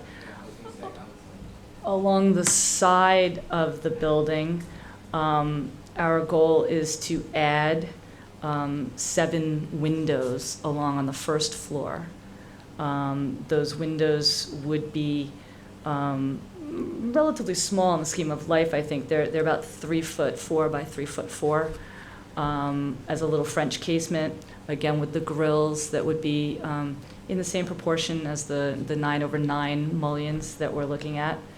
And I know John has spoken with the Rose Society, and they're very excited to have roses growing up and around those windows and to give it that kind of tavern feel. There is one window on the second floor that we would like to add. It's on the western end of the building. Oddly enough, the windows along the northern side of the building are relatively symmetrical amongst themselves, except for that one window is missing, so we were going to add that window back. We would like to paint and stucco the south facade that's currently green concrete block. We'd like to do the cream color stucco on that facade, similar to the north facade. And also do the only thing that we're talking about doing on the garage currently is, again, to stucco it and paint it that cream color. It's currently green. So at the moment, we're not talking about any changes to the garage other than that. You're changing the window. The windows are, well, changing the windows to meet the... The windows are different in your drawings. What did I do? On your east elevation, the windows are not the same. They're not? Oh, because I didn't actually, we're putting grills in them. That would be the only difference. The window size is still the same. I'm putting grills in and making them more conforming to the other windows that we're proposing on the building. That's kind of where we are. I don't know if John wants to talk. Like I said, Joel is also on the Zoom call, and he did do some scrapings. He did find the dark colors. Joel, can you hear me? Yes, can you hear me? Yes. Okay. If you'd like, I'll start. Sure. Joel Snodgrass, Steward Preservation Services, One View Place, Huntington, New York. Good evening, Chairman Broadleaf and members of the board. As Lisa's mentioned, I was asked to try to facilitate some confirmation. And if you're seeing me, please forgive the hauntingly dark background. I'm actually in a car coming down from upstate New York from a family wedding, so forgive me, I'm on the side of the Northway. It is a little creepy, I have to admit. Halloween, it's just a month early. I saw this on HBO. Anyway, I went to the building to extract samples and to do some confirmations. So the first thing I can tell you is, as I'm sure if you looked at the building, you realize, yes, those windows are not original. Some of them have just a few layers of paint that have been replaced fairly recently. In some cases, the frames are still there, heavily weathered on the west side, but there were some extensive paint sequences that still could be found, and this corroborated with what I was finding on the west side, first floor. So the approach was, pardon me, was both to see if I could find early finishes, but also to establish what the stratigraphies were relative to each other, so that we could see what appears to be from the earliest phases, or what was then later changed, so we can see the demarcation of when that was happening. And some of that's very clear, and some of it appears to be possibly when, and the assumption is, when Shippies was established at the site. So there, you do see there's some changes. One of the things that we talked about was the desire to try to bring the windows in with a darker color. So part of what I was looking for, knowing that there are no original sash, I should underline that, surrounding no original sash remaining, was to see, can we find colors that would support that premise. What's interesting is it's a variety of color palettes that are going on, from light to very dark in both phases. As a matter of fact, there are some classic, almost black Tudor brown on the Tudor elements above on the second floor and west facade. You're finding that actually throughout everything on the storefront, including both doors. And of course, there's a demarcation of the current front entry enclosure as opposed to, say, the front entry door. But dark brown shows up on all phases, actually in multiples, with breaks in between. So there clearly were some very, very dark colors being used throughout, from early on, third to fourth layer, from the initial. And there's about up to 17 layers on some of these, which is a pretty good database for looking at what is likely back to original. Also, the area that I should reinforce this. When you're doing a paint analysis, you're trying to find surviving intact finishes, obviously. So you have to be hunting for areas that are protected in nooks and crannies and crevices and so on. And you really need to take quite a number of samples so that you can try to verify does what you're looking at actually represent a full sequence. And so part of this idea is to put sequence stratigraphies right next to each other, compare them side by side, and see if you get agreement. The good news here is that a number of the samples that were extracted actually had very good, what I call healthy samples, meaning that the layers are clear and distinct, and that you can really discern what the breakage is between them and what the color differences are. Now, you can go as far as doing full-on cell matches on all these and say to a commercial system as well, but that can be done. This was really trying to look at, is there supportive evidence for darker finishes to be used, and that appears to be the case. So I took about 13 samples. I looked at everything on the storefront. I looked at the windows on the north side, obviously, windows on the second floor, and on where the 9/9s were, the whole sash had been changed. And a lot of that was heavily weathered, but there were some areas that corroborated with some of the earlier finishes. So it appears as though dark finishes in all locations. The greens that you see, actually there's 3 to 4 layers of green and some breaks between. So that's been there for more recent times. You're really not finding at those dark greens earlier on, although you're getting some shades up towards that, but clearly very dark browns, almost black brown, almost the initial finish, very early on, and then sort of throughout the stratigraphy history, there's some repetition to that, so that there is support for suggesting a dark color. I know that wasn't the specific color to be used, I don't think has been chosen yet, but leaning towards possibly blackish green and so on and so forth. So those color sequences are at least there to provide some support that there was a history of that usage. Okay. I think I'll stop here and see if Yeah, questions thank you. or- Okay, so let's turn it to the board for questions. Oh, I just need to make a comment about paint scrapes. I'm hoping, having given us this, a presentation on paint scrapes, that you'll apply the same rigor to Ballcastle, because we're still waiting for the paint scrapes on, from that process. And you've told us exactly how it's done and how you're looking at healthy samples, so please continue that work on to Ballcastle. This is a little L landmark right now, and that doesn't mean to say that in the future it won't become a big L landmark. It's a landmark in my heart, all the black and white scotch I've had there over the years. But I think that it's commendable the research that you've done, but it's something that normally is applied to, something that is basically a formal landmark. So thank you. Okay. You're welcome. My pleasure. John, Mark? Can you turn that around so we can see your sample board for a second? So as it's rendered right now, the Tudor elements above the front door are all green. Does that remain the same? Correct, yes. And the Tudor elements around the front are the same. I mean, we will at some point have to have a plan that shows the actual drawing plan that shows those window sizes and openings to be able to sign off on, because do we have that? Do we have a plan? Or do we just have a rendering? No, you have, there's elevations and.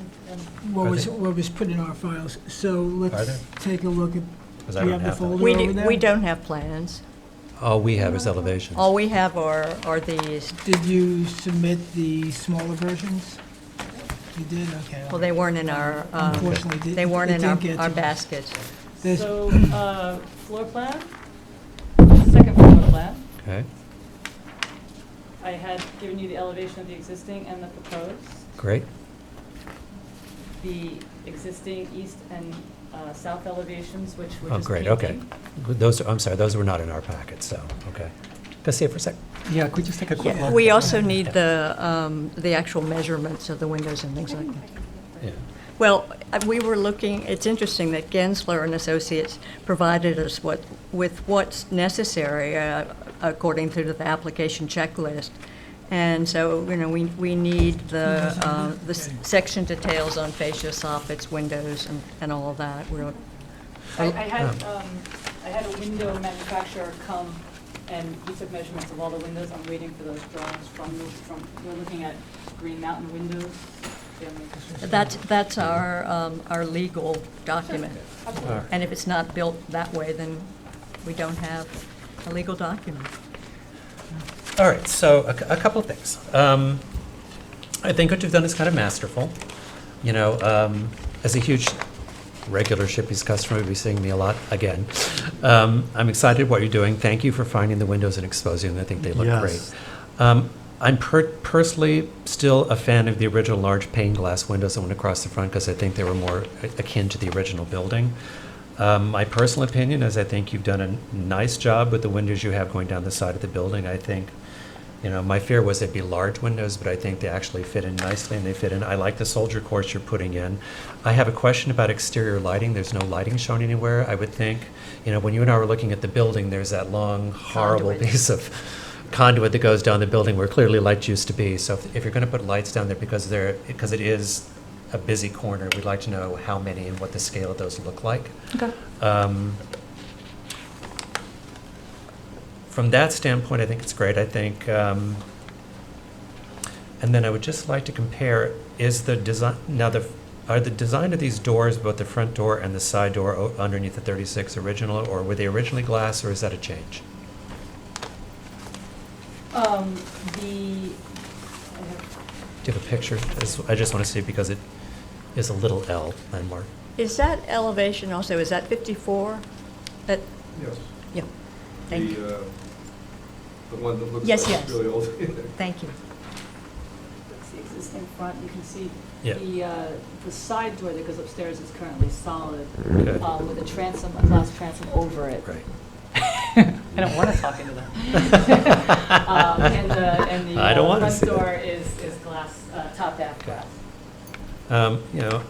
So the front door is very similar to what's shown here. Yeah, the front door is similar, just that's what I thought. I didn't remember the glass door being on the side. Yeah. So that's I think solid. we would want to see just, complete measurements with drawings. That's my opinion. The windows down the side I think are fine. I would like to see a lighting plan for what you plan to do because that will be, and also a lighting plan to the front. And if there's a lighting plan to light the Shippies on there, are they backlit? Is there a signage? Well, plan that's a separate signage. Yeah. Okay, Separate that'll have to request. come in front of us. And my personal thing is I would just like to see the plate glass windows that are at the front just remain the plate glass windows because they're a little more historic to me versus putting them onto them. I agree with everyone. I think the renovation looks really, really, really nice. I love the color schemes. I love the fact that you've revealed those beautiful windows. They're great in person. My only My only concern or question, and I agree with Mark on this, is the front just doesn't, the windows just don't seem right. It seems too busy, too overcomplicated. Maybe I'm just thinking too much about the existing building. The plate glass windows in the Plate front. glass windows, the storefront. And the door just doesn't, I don't know, it just doesn't seem consistent with The front door or the the side front door? door. The front door is actually. The same door with the the same- side, yeah, the yeah, side light just, yeah.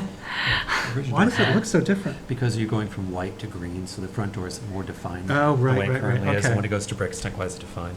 And is that an awning that comes out the front? Yeah, retractable awning? Yes, Yeah, it'll retractable be an awning. awning, Okay. yes. I will have to, that'll be part of Yep, the. sign request, yeah. nice. But that, yeah, I agree with, if somehow I like the idea of breaking up the expanse of those plate glass windows, but I'm not sure if that's the way I would, well, I'm not a designer, but it just seems too much somehow. Okay, Lisa, I'll just point out to you and John that when you do submit the drawings, the rendering and the drawings are inconsistent. There's slight variations.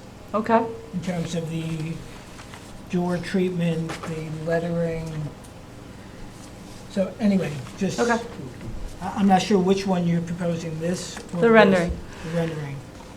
I can't make that Shippies You know, it's- look like that on AutoCAD, but I will. Yeah, well, no, the guy is, everybody's really said it. And the windows on the side make such a difference in the look of the building. Yeah. It makes it, I'm sure from the interior, it's going to be much more inviting as well, Yeah. because you have light, natural light coming through. But And also that soldier course of brick actually Yeah, breaks up the massing of the building. It looks I beautiful. mean, you're looking at a bank, but the soldier course does break it up nicely. Yeah.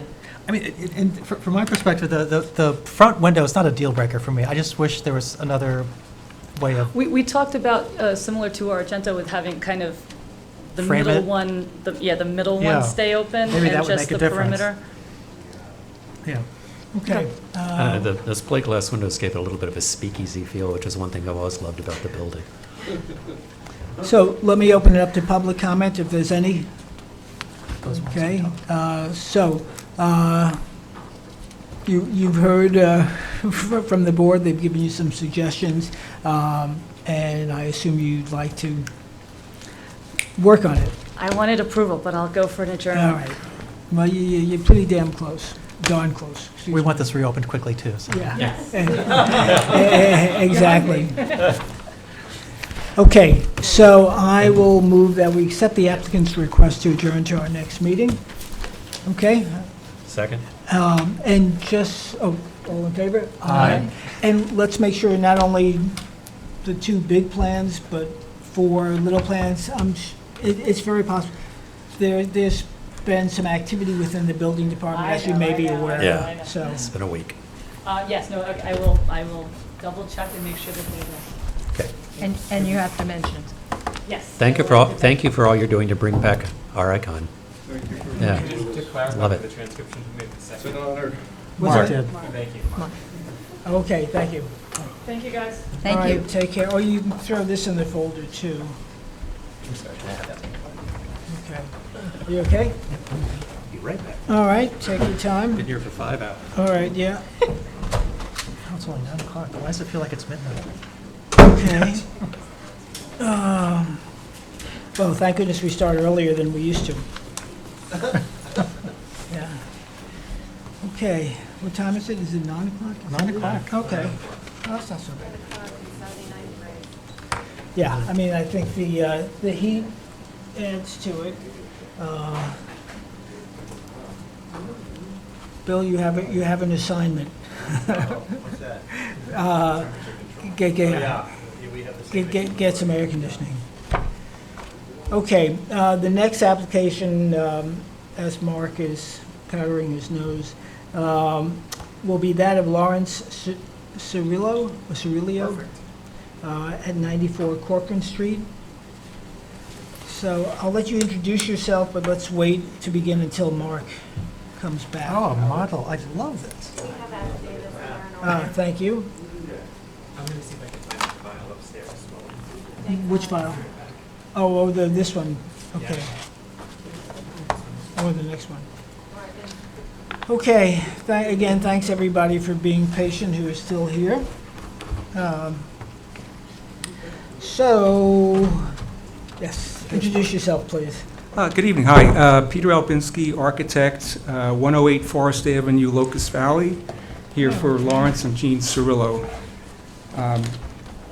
What we have, the project tonight is a new residence. It's on an existing lot, an improved lot. There's a house there now. There's also a garage. There's a pool with patio around it in the rear, and has perimeter screening all around the existing house. So the new house we're proposing is we call it a colonial revival. The basic forms are a hip roof with some cross gables coming out. The rear has a covered porch and also a trellis. There's a bump out for the dining area that's a one-story, and that creates a balcony off the master bedroom, which is in the center of the house. And that balcony is approximately about 8 by 16 inside, in the center of the house. Material-wise, the roof would be a natural red cedar roof. Siding would be white cedar with bleaching oil to accelerate the graying, and there are some copper roof details on the front box bays that come out. Trim would be white. The railings around are a Chippendale style, and that's the basics of the house. Okay. Your drawings are quite wonderful. The thing that's lacking are cardinal points.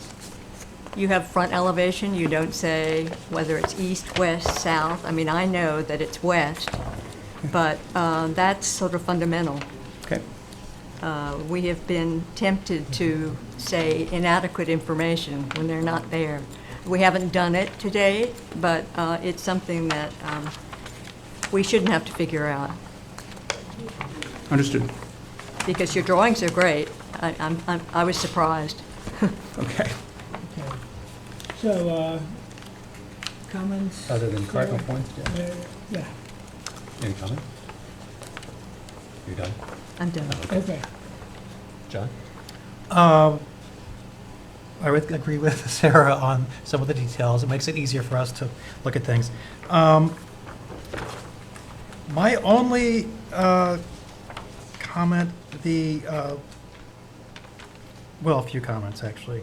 The detail of the balcony, it seems a little busy. I don't know. I've seen it in other houses. It's not that big of a deal, but I think it could be simplified a bit. My only major comment, of course, is the balcony on the back. I just worry about the size as it relates to the width of the property, and I would like for that to be narrowed a bit to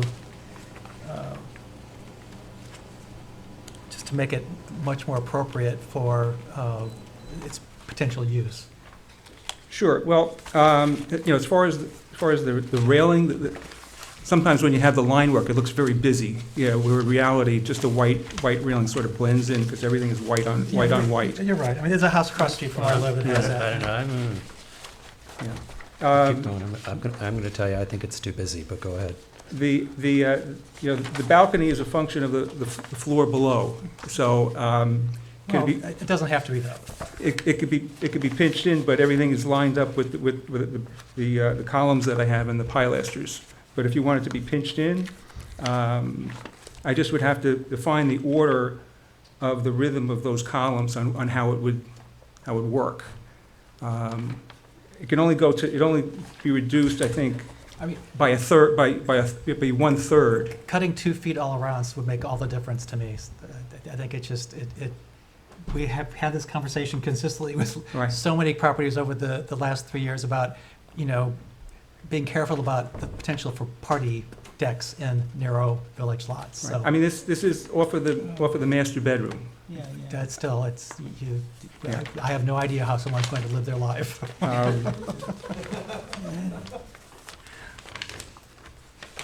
Okay, so first of all, thank you for the model, it's really helpful. Yeah, it's really cool.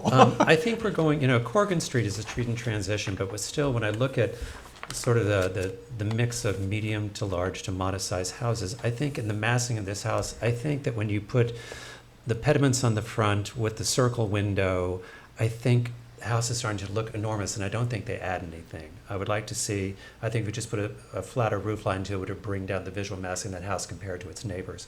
I think the Chippendale railing is a step too far. I think, again, this is a gentle neighborhood, and these really formal details in that general neighborhood are really a step too far.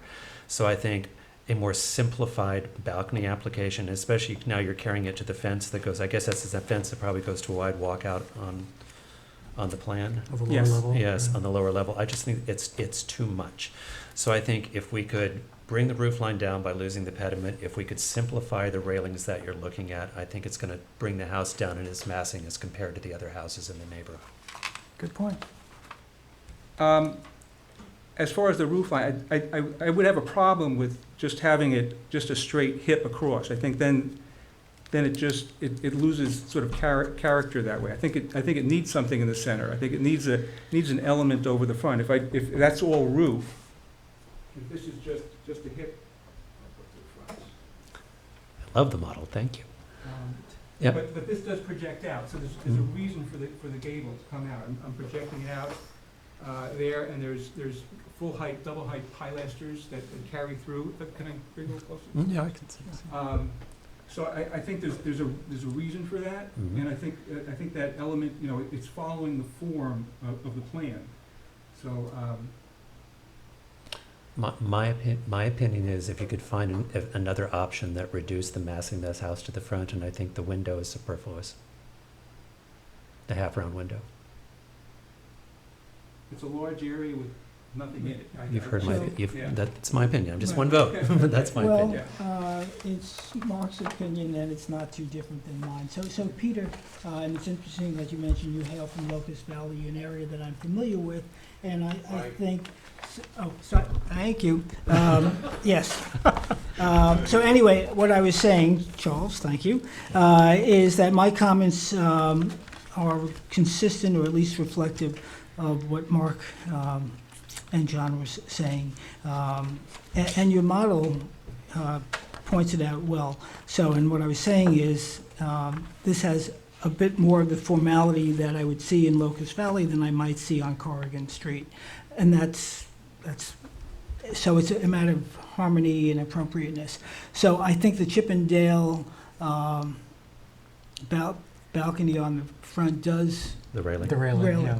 does make it very formal, especially then you add on to that the half moon window, and you put the two of those together on a rather broad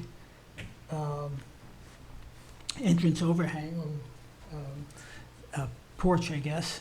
It just brings a level of formality that I think is a little over the top for that street. So it's not just your opinion. Okay. Well, the railing, I don't think I have a problem with, although that's the preference of my client. We can discuss further. Just to introduce yourself, Yeah, please. Larry Strillo, Hi, 94 Larry. Corrigan Street. Hi. Great.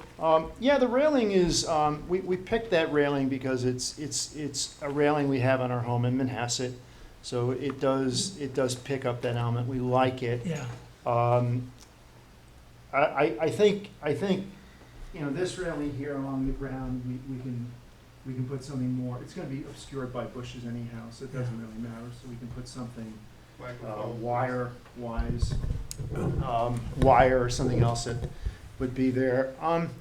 I guess the one comment that was made that really does surprise me is the roof deck in the back. On Corrigan Street, this board has approved any number of homes with more shallower lots, especially on the west side with roof decks. Now, this is for myself and my wife. So we're not going to be out there, having a party. So I get that you're worried about the future. I just am concerned about what the design element of shrinking it by 2 feet. I really do. I just don't know how that's going to look. So some of the balcony I think you're referring to that we did recently approved is actually inset into the roof line, so. That's on the corner, of Bernardine and Corrigan, but across the street, I think there are two homes that were recently built south of that one that have roof decks. And both those lots, look, I get where you're coming from. I'm not arguing for a roof deck to go out there and sun myself. It's just, what do we do with the, and I can put stationary windows in there. If that would solve your concern about the use of the deck, I'm more than willing to put windows Most in. definitely, that would solve the issue from my perspective. Yeah, okay. Yeah, we're not looking for a deck for deck purposes. It's more the design itself. Yeah, it's just, we have a flat roof. What do you do with it? Yeah, and that makes sense. And by the way, I mean, some of the houses that developers are building could have been approved 5 years ago. So it's not. Yeah, that- no, I watched I've been living on Corrigan Street for 10 years now.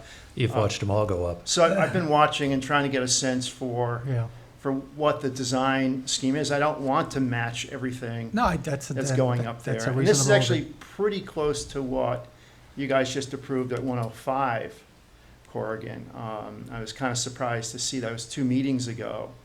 The architect that was here before. There's a house across the street on Halsey Street that looks very similar to this type of design as well. Yeah. That was built. Yeah, so the railings, we can, if you think the railing in the front is too busy, we can tone it down a little bit. I do want something. I just don't want the straight railing. I think there are probably other good solutions that just aren't as formal. Okay. Because in the architectural language, Southampton tend to be a little friendlier, and this is a little foreboding in its formality. So I think, in terms of fitting with the neighbors, I'm not saying that to be straight pickets. Yeah, we're not. But I think there are probably some other options that I appreciate that. are We're not as married heavy. to the window in the pediment. We're not married to the railing. We can tone that down. Yeah, we could do an inset panel with the cross panels or something of that sort. Fish scale. Yeah. Okay, and the balcony, that is my, one issue that constantly comes up that I'm very concerned about because of the size of the lots on these smaller village streets. If the other, board members have no issue with that, I mean, I'll definitely leave it to them to have a point of view here, but it's just something I'm very sensitive to. Yeah, I appreciate that. I really do. We've got about a half an acre here. We're pretty far back. You can see it on the site plan from our rear neighbor. It's not a balcony for balcony's sake. It just was, what do we do with a flat roof? Right. You didn't want to look at it as a big flat roof. Which is how we're treating the front. The front are just windows, and it's the front porch. But I would urge you to look at what's going across the street. Those are much smaller lots, and there's balconies on practically every new house that you've approved. So, if you're going to have a rule, be consistent. Well, that's what I'll have to check these out because that is, like I said, it's something I keep a very sharp eye on, so I can't imagine. Okay. Having been Well, this is my application. I just, try to give you what you guys have approved. Thanks, Larry. So Peter, you've heard from the board members, got some direction. Let me ask if there's any public comment? No? But I'm sorry, I just want to make sure I understand. What are we doing with the front gable? I don't know. You're gonna look at it and you're gonna figure out whether it's the window or the size, something that you can lessen a little bit. And you're going to look at the railing, and then I think those are the two issues. Okay. We'll figure it out. It's a matter, to put it in a theme, it's about lessening the formality. So maybe it's both. Maybe you eliminate the window and have a clean, simple pediment, and maybe have a somewhat more simplified railing. Okay.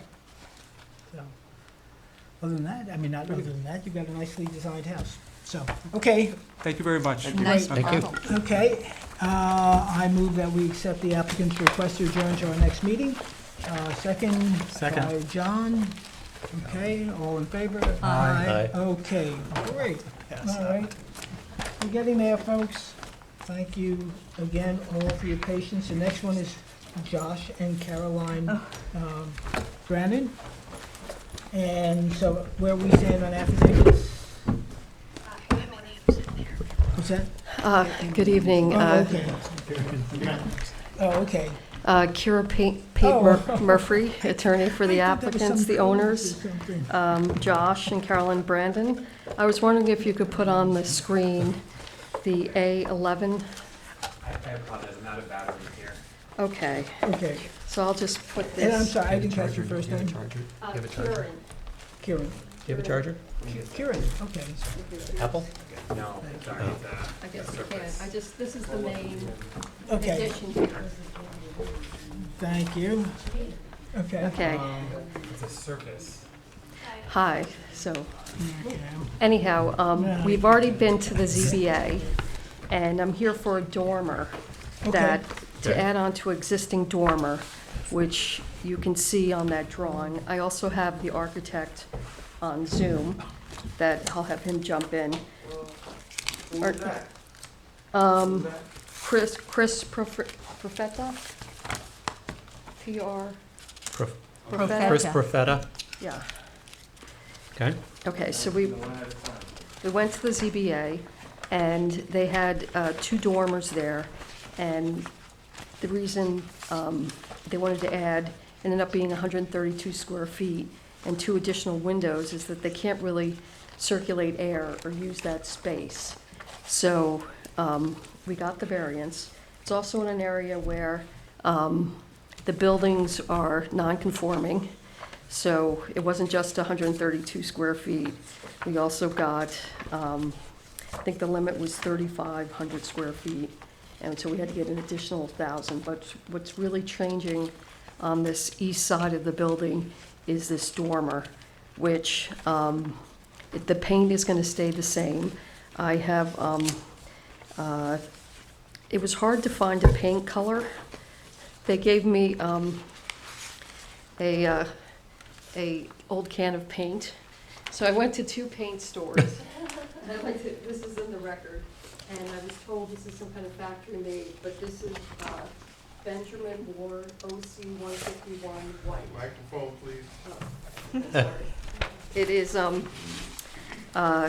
this is a paint can that they still have from the original. And I went to Abbott's and I went to Sag Harbor, and I ended up with OC-151 white. And this had a soft glow, but basically it's going to be the same color that is on the building right now. And I submitted the specifications for the windows, and I guess you could hand, these are from Anderson Windows, and they're going to be double hung, and they're going to be white too. So I'll just hand you. And they match existing? Yes. Okay. And so, if you see the, on the table there, it shows that on the east side, you can't see this from the front. And also, hi, Chris, are you on? Yes, okay, yes, okay, yes, this is the architect. Can you share the screen? Yes, if you have any architectural questions, he's on Zoom, but. Does he have the drawing? No, we don't have the, Okay, so it's A11, you have Okay, the so to drawing. ease this all up, basically, the only change you're making to this house is the east elevation. You're taking a dormer and you're making it whiter. Yes, white, keeping Okay. the same color. Well, And adding the to windows are changing. The windows are Oh, changing. okay, the windows are changing, I'm sorry. On the north elevation. And It's like, where's the whole door? also, That looks great. when you see the front of the house, that there's very large arborvitaes blocking the house to the east. And also, were you able to get a Google shot, Chris? I have Google Earth pulled up. Yes. Want me to share that? We wanted to share to show you that the houses are not aligned together. So when these windows are added, they won't be looking into the neighbor's house, even though the vegetation is pretty high. So we just wanted to show a Google Earth picture. And yeah, so he has the pointer on 122 Coppers Farm Lane, and then the house to the left, you can see it's facing more forward. So I just wanted to add that to show that it's not going to be impacting the neighbor. This is the existing dormer, and the addition would be approximately right here. Okay. Okay. That's it. Yes, that's it. That's all. Okay, some questions. Okay. Just a small nit on slide A8, they're both drawings are labeled existing. I assume the bottom one is the proposed. The windows are different. Yeah. Yeah. Okay, go So ahead. it's more than a dormer, you're changing a bunch of windows in this house? Because if I No. look at A7, your proposed north elevations versus your existing north elevations, it's not just a dormer, because you changed the window to the left of the front door, and you've changed the muntin pattern in the large windows to the right of the I front think it's door. mislabeled. It should be proposed, the bottom should be proposed west elevation. Oh, no, North. well, right No, now I we're have talking it- about Oh, the sorry. north. We're talking about I have- A7. But you're They- right about no, North, okay, Yeah. north, got Yeah, it. so the north elevation, you're actually changing windows? The pattern of them, yeah? No, Well, that, there's, this is the only change. they're inconsistent Well, then. Then your drawings are Okay, so inconsistent. you're, okay, so on your, Okay, for what I'm you've sorry. submitted, on your existing, they're different. One says proposed north and one says existing north, but they're different. So if you're not changing them, then we shouldn't have proposed changes to that elevation, unless it has something to do with the dormer, which I don't think it does. No, it doesn't, so. And then on your west elevation, you have existing west and existing west, but they don't match. So you guys, what we're gonna have to ask you to do is come back with drawings that are Are approvable. consistent. Yeah, because these are all inconsistent. See how see the window patterns here are different than the window patterns here? And one Okay, says, yeah. and they both say existing, but they're different. Yeah. So Could we if just the only submit- thing, if the only thing we're looking at is the dormer, then Could I what we just should- submit the A11 then? do what? Just submit the one side? She's asking if she can withdraw the other elevations Yeah. if they're not changing, and Because they're then not- if nothing's you're okay changing. with the one And elevation, just- you could approve it. We have the stamped A11 plan from the architect, and that's the change. I don't see why that would be a problem. I mean, it's not. If A11 is acceptable, that might be, But you know how things can be good misconstrued in the compromise. process. I mean, nothing else is changing. If someone, I could have If the someone- architect if write a someone in the fu- letter. I think could we approve it on condition of receiving updated accurate drawings? Just because I don't want Just drawings so in the like we file. know. Yeah, that are- but I don't want she- drawings in the file for the Yeah. future that are inconsistent. yeah, I think that's fine, All right. and she is verbally requesting to withdraw the other elevations. Okay. So these go up. Okay. So on A11, Now we can talk about the dormer. let's talk about the dormer. Any questions, concerns about the dormer? None for me. Not for me. Sarah, you? No. I kind of think the window placement's weird on them, but that's not because one hugs up against the edge and the other one's got all this. I guess one is existing, Oh, good point, yeah. one is existing, but the other two. Yeah, because they're no longer in the center of the window. You've got one that's like hugging the left-hand frame, and then It's it's a weird rhythm to me, but it's not a deal breaker. It's a weird very rhythm. awkward. I think that a better solution could be, Yeah. you could come up with a better solution. You've got one that goes all the way to the end of the dormer, and it's not very good design. Which wouldn't really make sense from an interior perspective either. What? It really wouldn't make much sense from an interior perspective either, would it? I don't know. We're not looking at that, We're but not looking at the it's a interior. design that doesn't really add up. Yeah. Okay, so is it a suggestion? Can I have my charger back? Would you want it, I guess, This is more, I guess, more symmetrical. symmetrical? I think if we could just look at the rhythm of the windows that are in the dormer, because they're Yes. odd, Yes. because they're Well, not balanced. If that's Yeah, my- there's just one in the Yeah. existing. There's just Yeah. that one existing. Right, so And the it- other two were just put in, Right. so They either need to be slid. They can I don't know. be- maybe they can be moved. Just spaced differently. Yeah, they could just Space- be More spaced evenly appropriately. somehow. in that. Evenly spaced, okay. Yeah. I mean, you've also got, on the ground floor, you've got a irregular rhythm, and it just looks stranger having the dormer added with also an irregular. The rhythm is the same, but the placement is altered. Okay, so, but we're just fixing the dormer. So, Sorry. Because that's all you wanted was I'm a just dormer. checking, I'm Right. sorry. so given that, unless there are other comments, we will need you to come back with Okay. a new set of plans. Okay. If nothing else is changing, I would say submit all the elevations, but just indicate that existing and no change. Yeah. Okay, And don't put proposed unless you're proposing. okay, Okay. all right. Very good. Thank you. All right. Okay, so I guess the next meeting, or Yeah, any public comment? is that, I'm sorry. No, no public is here. The south elevation also could do with some tinkering, but that's not being presented. Okay, so can I just quickly ask the architect, can you do that by the next meeting? Which would be what, October 24th? It's September 26th. Oh, September, oh. And we from need today. submissions the Thursday before. Can you do that, Chris, or? Yeah, I can make that happen. Okay, great. Great. Okay, great. So the Thursday before the September 26th. Okay, thank you. Okay, All right, so I I appreciate move it. that Thank we you. accept the applicant's request to adjourn to our next meeting. Second on that, please. By Second. John. Okay, all in favor? Aye. Okay, good. Okay, thank you. Thank you. Thank you. Okay. So now what will be the last hearing for this evening, because the one after this was adjourned, and we They're will, requesting adjournment. I'm sorry? I believe they're Right, the one Yeah. after this, right. Yeah, but if we don't have affidavits, I think, so we can't take jurisdiction to even entertain that. Okay. So Unless they're there. It's, as We'll get to that. As in gambling, it's a push. This is 13 that we're looking for, 13, correct. Yeah. Well, appropriately. let's call 12 now. Okay, so now let's call Ring of Fire, 191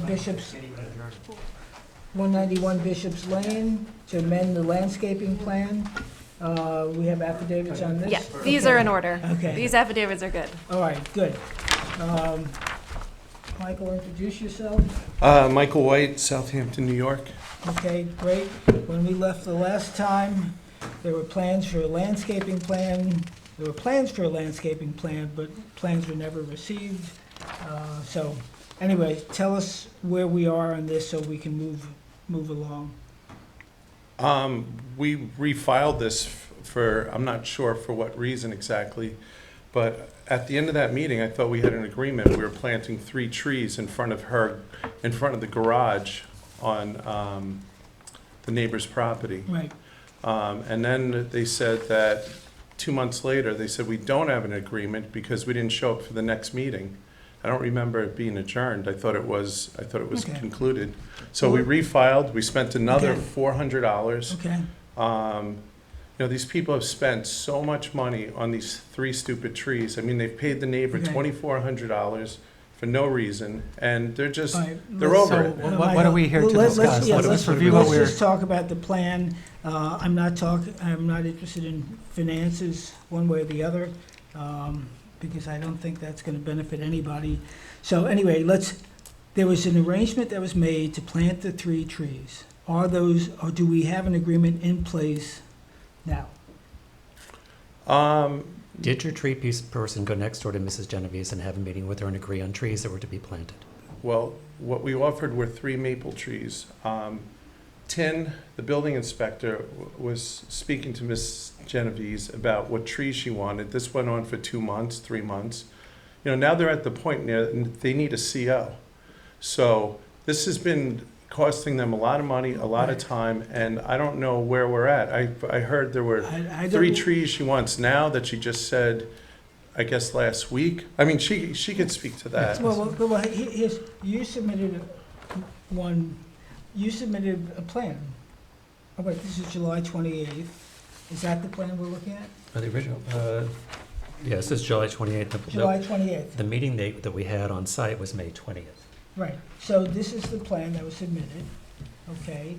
And now the question is this acceptable? I mean, I know you were the Metternich on this, you were, Well, what I know is when I left the meeting on May 20th, the tree guy was going to go talk to Mrs. Genovese. They were going to have a conversation about what kind of trees she wanted to have planted, and then you were going to plant them, and she'd asked them to be planted fairly quickly to block her view of the house.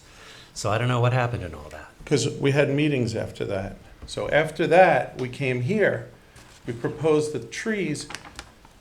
She wasn't sure what she wanted, which is understandable. So Tin has been working on this for months, and she hasn't responded because she was researching. and I believe that she just made a decision. Okay. So we'll talk to Okay. Ms. Genovese. and Yeah, see. I mean, But, because the other thing holding you up is the windows of that house are still black. I don't know how we're gonna change that. You're, No, well, then we you had a have whole all- meeting where we told Then you, you're not gonna get a then you might as CO. well talk to your owner again, because we had a whole Well, meeting where they agreed they to do came in- anything needed. They agreed to paint Well, them let's- white. They So agreed to I- take care of There's Mrs. something Genovese. pending right now in Supreme I Court don't for care about 135. That's You- immaterial That to you me just, right now. that you It's didn't answer, immaterial that to you're me gonna right get now. What's decided material? against. No, what's material to me That's is, not accurate. you put a You plan. didn't answer. What's As of material to today. We me have a is you put a briefing plan schedule. in, we approved it, August you 28th, did you're something supposed to different, put it you in. We have a agreed to cure briefing it, and you're schedule. standing here again and it's Correct. not been cured. So let's do this. Let's not confuse issues with facts. And the fact is that what was approved was not what was built. Your applicant came in with a story from Arizona, and wherever they were hailing from, they agreed to change the windows to what was approved. So anything beyond that is not factual. So if you want to see a vote, I'm not worried about that. We'll figure that out. That's not what we're here for. well, you're not getting a C of O. Okay, I get it. So I understand. I'm not gonna argue with you. I Good. understand. Good, that's You- great. you I stated- I like that understand. when We're, you're we're not- here for the trees tonight. But you Okay, stated so the trees were preventing you from getting a C of O, and that's not correct. That is correct. No, Mr. actually, No, the it's windows not. are keep you from getting a He C. told me you're not gonna get a CO unless you straighten out the trees. Tim told us that. Well, that's true too. That's Trees, windows, all the things that Yeah. are in, all the things that are not compliant with this project, until they're all straightened out, you're not getting a C of O. But let's talk about trees. Yeah. I think it probably behooves us right now to ask Yeah, Mrs. Genovese, that's since she's fine. sitting here, where do you stand in this, Francis? Well, Francis, just up to the mic. I was going to begin tonight by asking you which plan we were actually looking at to see if we were all still on the same page. Now, July 28th? we are not. There have been, I think he just made representations that there have been meetings, that I have suggested this, that I've held up things. I really would like you to look at the timing of this endless application. And I have some questions about tonight's meeting. Can I ask you, or the attorney, is there a time stipulated between when the affidavits of mailing to inform the surrounding tenants of the meeting, when do they have to be presented? 3 days, 5 days before this kind of a meeting? 10 days. 10 days. They were submitted today. Oh, the The- affidavits get Yeah. are submitted today. That's They can be acceptable. submitted today. The mailing has to go out 10 days in Okay. advance, as says the. Right, as that's says the one off the list. The other thing is that I have been in contact with Tin about trees, not to cause any delay in what is an extensively delayed project with very strange pacing. And Tin has been my informant. I'm up to Friday on the 9th, when I said that I had found several trees. Tin said, fine. He would present it to Mr. White. I have had no meetings with Mr. White. And Tin said he would present my ideas for trees to replace what he destroyed, existing trees that were plotted. I've given you endless documentation Okay, of so that. I Let's just stick understand, to the so I understand now, topic you at have hand. chosen trees. I have chosen some trees that I think that are, but please, before we get to that, I would like to clear up something. He is stating here publicly, and he has stated to me privately, that I've exploited people, that I'm trying to frighten them, that. Okay, I don't think we need to address that. Me either, All we're Okay, here to me talk either, about but is- into this All microphone. I'm interested, Liz, you two, Yeah, stop. You only into address this the board. microphone, he has Seriously, all just I want to said. know, I have some serious questions. Have you chosen trees? Yes, and I submitted them to the list to Tin And when did you submit them? Friday. Okay, and where are those trees? I don't know why I'm jurisdicting. Because we've had no meeting. Tin said that he would approach Mr. White. However, I also asked Mr. White, has Tin. Tin approached you about these trees? Yeah, not the selection on Friday, but he said that she's out of town. She's renting her house. Okay. I have his email Okay, hang on. dated and what he Hang on, we said, just got to you know. solve this because I have no more patience for it. You have chosen trees. I have chosen trees. Okay, and where are said trees? Those trees that I found that I liked were at a tree farm in Riverhead. Okay, and you've agreed to pay for those trees? Do you know how much they are? I don't know how much Have they you? are. How much are the trees? Tin, according to his email, discussed the exact amounts of the trees. It comes to under $2,000. The cost of what he destroyed. Okay, stop. So you've found 3 trees. The cost is $2,000 or less. You've agreed to pay the $2,000 or less. You need to have them planted, and you need to plant them. Is that what needs to happen here to approve this? No, there are more provisions. I want them planted where I want them on the property. That was always a provision from the beginning. Not according to what he submitted. Okay. For tonight. I'm out of patience. When I left the meeting, when I went to your house and got back the plans and took them to your property with Alec, with Jeff, we came to an agreement that you were going to plant 3 trees. I came to your house. You sent me pictures from your house. And we agreed there would be 3 trees, and you would get to choose where the trees grow. So, and then he had agreed to plant some his tree. But I did not agree to a 3 or 5 inch caliber maple trees. Okay, so where we stand right now is you have found 3 trees, you've agreed on the trees you want, they're $2,000, you've agreed to pay for them, and you've agreed to plant them wherever you mark the trees. Is that where we're at? No, exactly. We're not. Okay, until you guys figure that out, we can't go ahead. I have no communication with him. Well- The only communication with him is through this board and Tim. No, apparently it's through 10. Okay, and Yeah. actually this is not in the jurisdiction of this board, which makes this wilder. I'm just trying to solve this, we can all move on. Okay, so but which is before why I this spent 2 board, hours on both you these have properties. agreed. First off, I would like to make a complaint publicly now about the fact that on the 9th of September, on Friday, I called Tim about this, because he sent me an email. He said, I have contacted nursery, I have verified the price, and I am going to speak with Mr. White about it. That was Friday afternoon. I said, is it on for the 12th, the meeting? He said, no, it's been adjourned. But they altered the meeting agenda at 4:49, which was 45 minutes after your offices. You're probably all right, Francis. I'm trying to help Yeah, you. but None of this how matters- is the none of this public, matters not to just me? None of this matters to me right now. What matters to me is you have found 3 trees. You know what the price of those trees are, and they're trees that you like and you'd like to have planted on your property. Is that correct? Yes, but that's not what we're And here for. Tim is aware of because- those No, it trees. actually is what we're here for. Well, that's not according No, to if you what let was in me the finish, file. What I'm here for is we can't approve this until you're taken care of, because we've been protecting you Exactly. from the beginning. We came on your property to make sure you were taken care of, and until you were taken care of, we can't move forward here. And we're trying to help you. So you have found 3 trees. You want 3 trees. The cost of those trees is about $2,000, plus planting. Plus planting and delivery. Okay, so, Mr. White, you're agreeable to send your tree guy to go pick up the 3 trees that Frances has chosen, and she's going to mark on her property where they go, and you're going to plant them.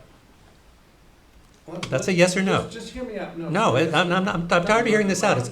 You told me you were willing to do anything. It's a $2,000 problem, and you keep talking about what they've paid. So, yes or no? Because we're not doing this again. Okay, Can I finish? okay.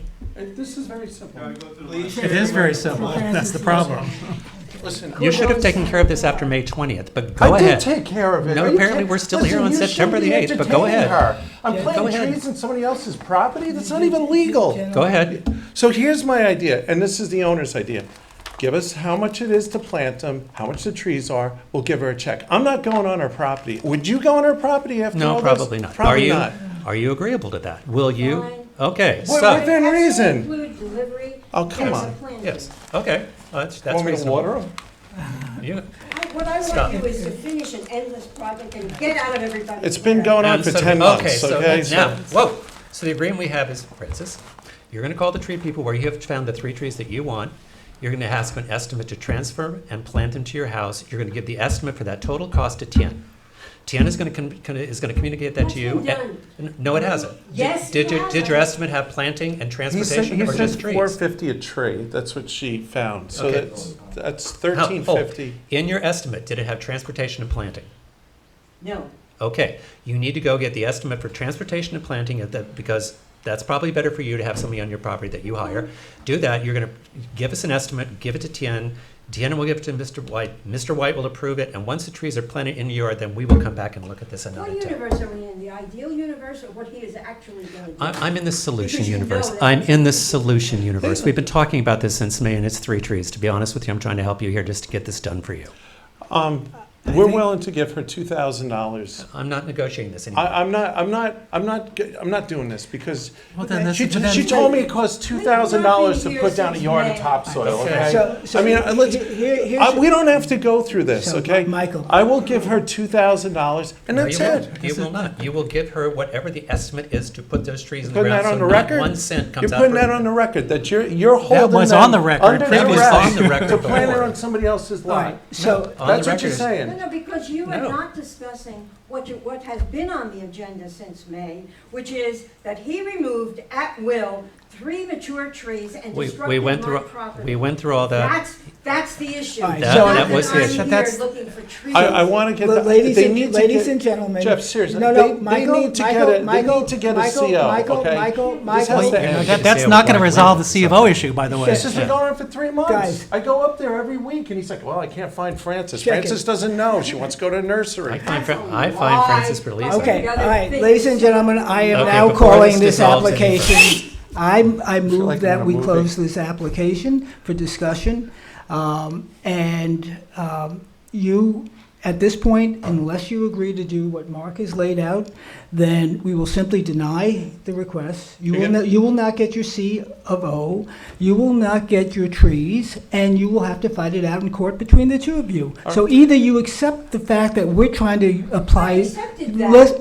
I'll second your No, motion. no. So either accept our attempted Solomaic resolution, or it's black and white, we deny the application, and nobody goes anywhere. So let me get this straight. Have we received revised building Put it on the plans? record. I accept Can I a finish? check for the amount of 3 trees. How much is that?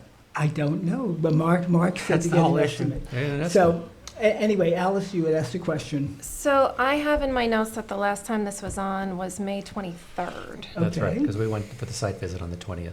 Okay, and we have or have not received revised building plans. They're right here. What we did receive. The landscape received a plans, but landscape not plan. the revised, This is what you asked for. no. So, we received a landscape plan. The I have building that. plan. The building plan was Because approved, I but have not in my, followed. my notes that the board was okay with the change to hardy board, but not to the black window. Right, Correct. exactly. That's correct. So. So that's now so resolved. Nothing has changed there.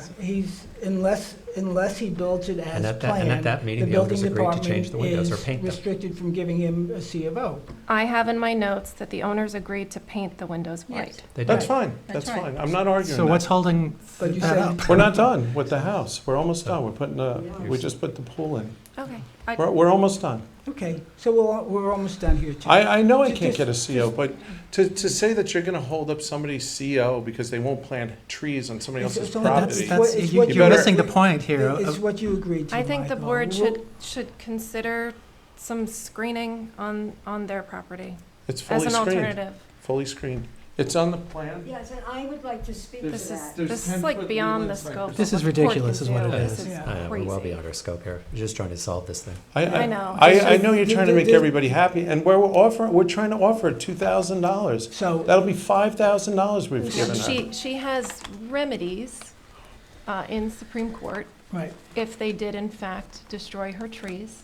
right, She exactly. can file an action, Right. and then, yeah, I just don't see how it should be connected to the. So court's this is approval or an example of no good deed goes unpunished, right? No good deed goes unpunished.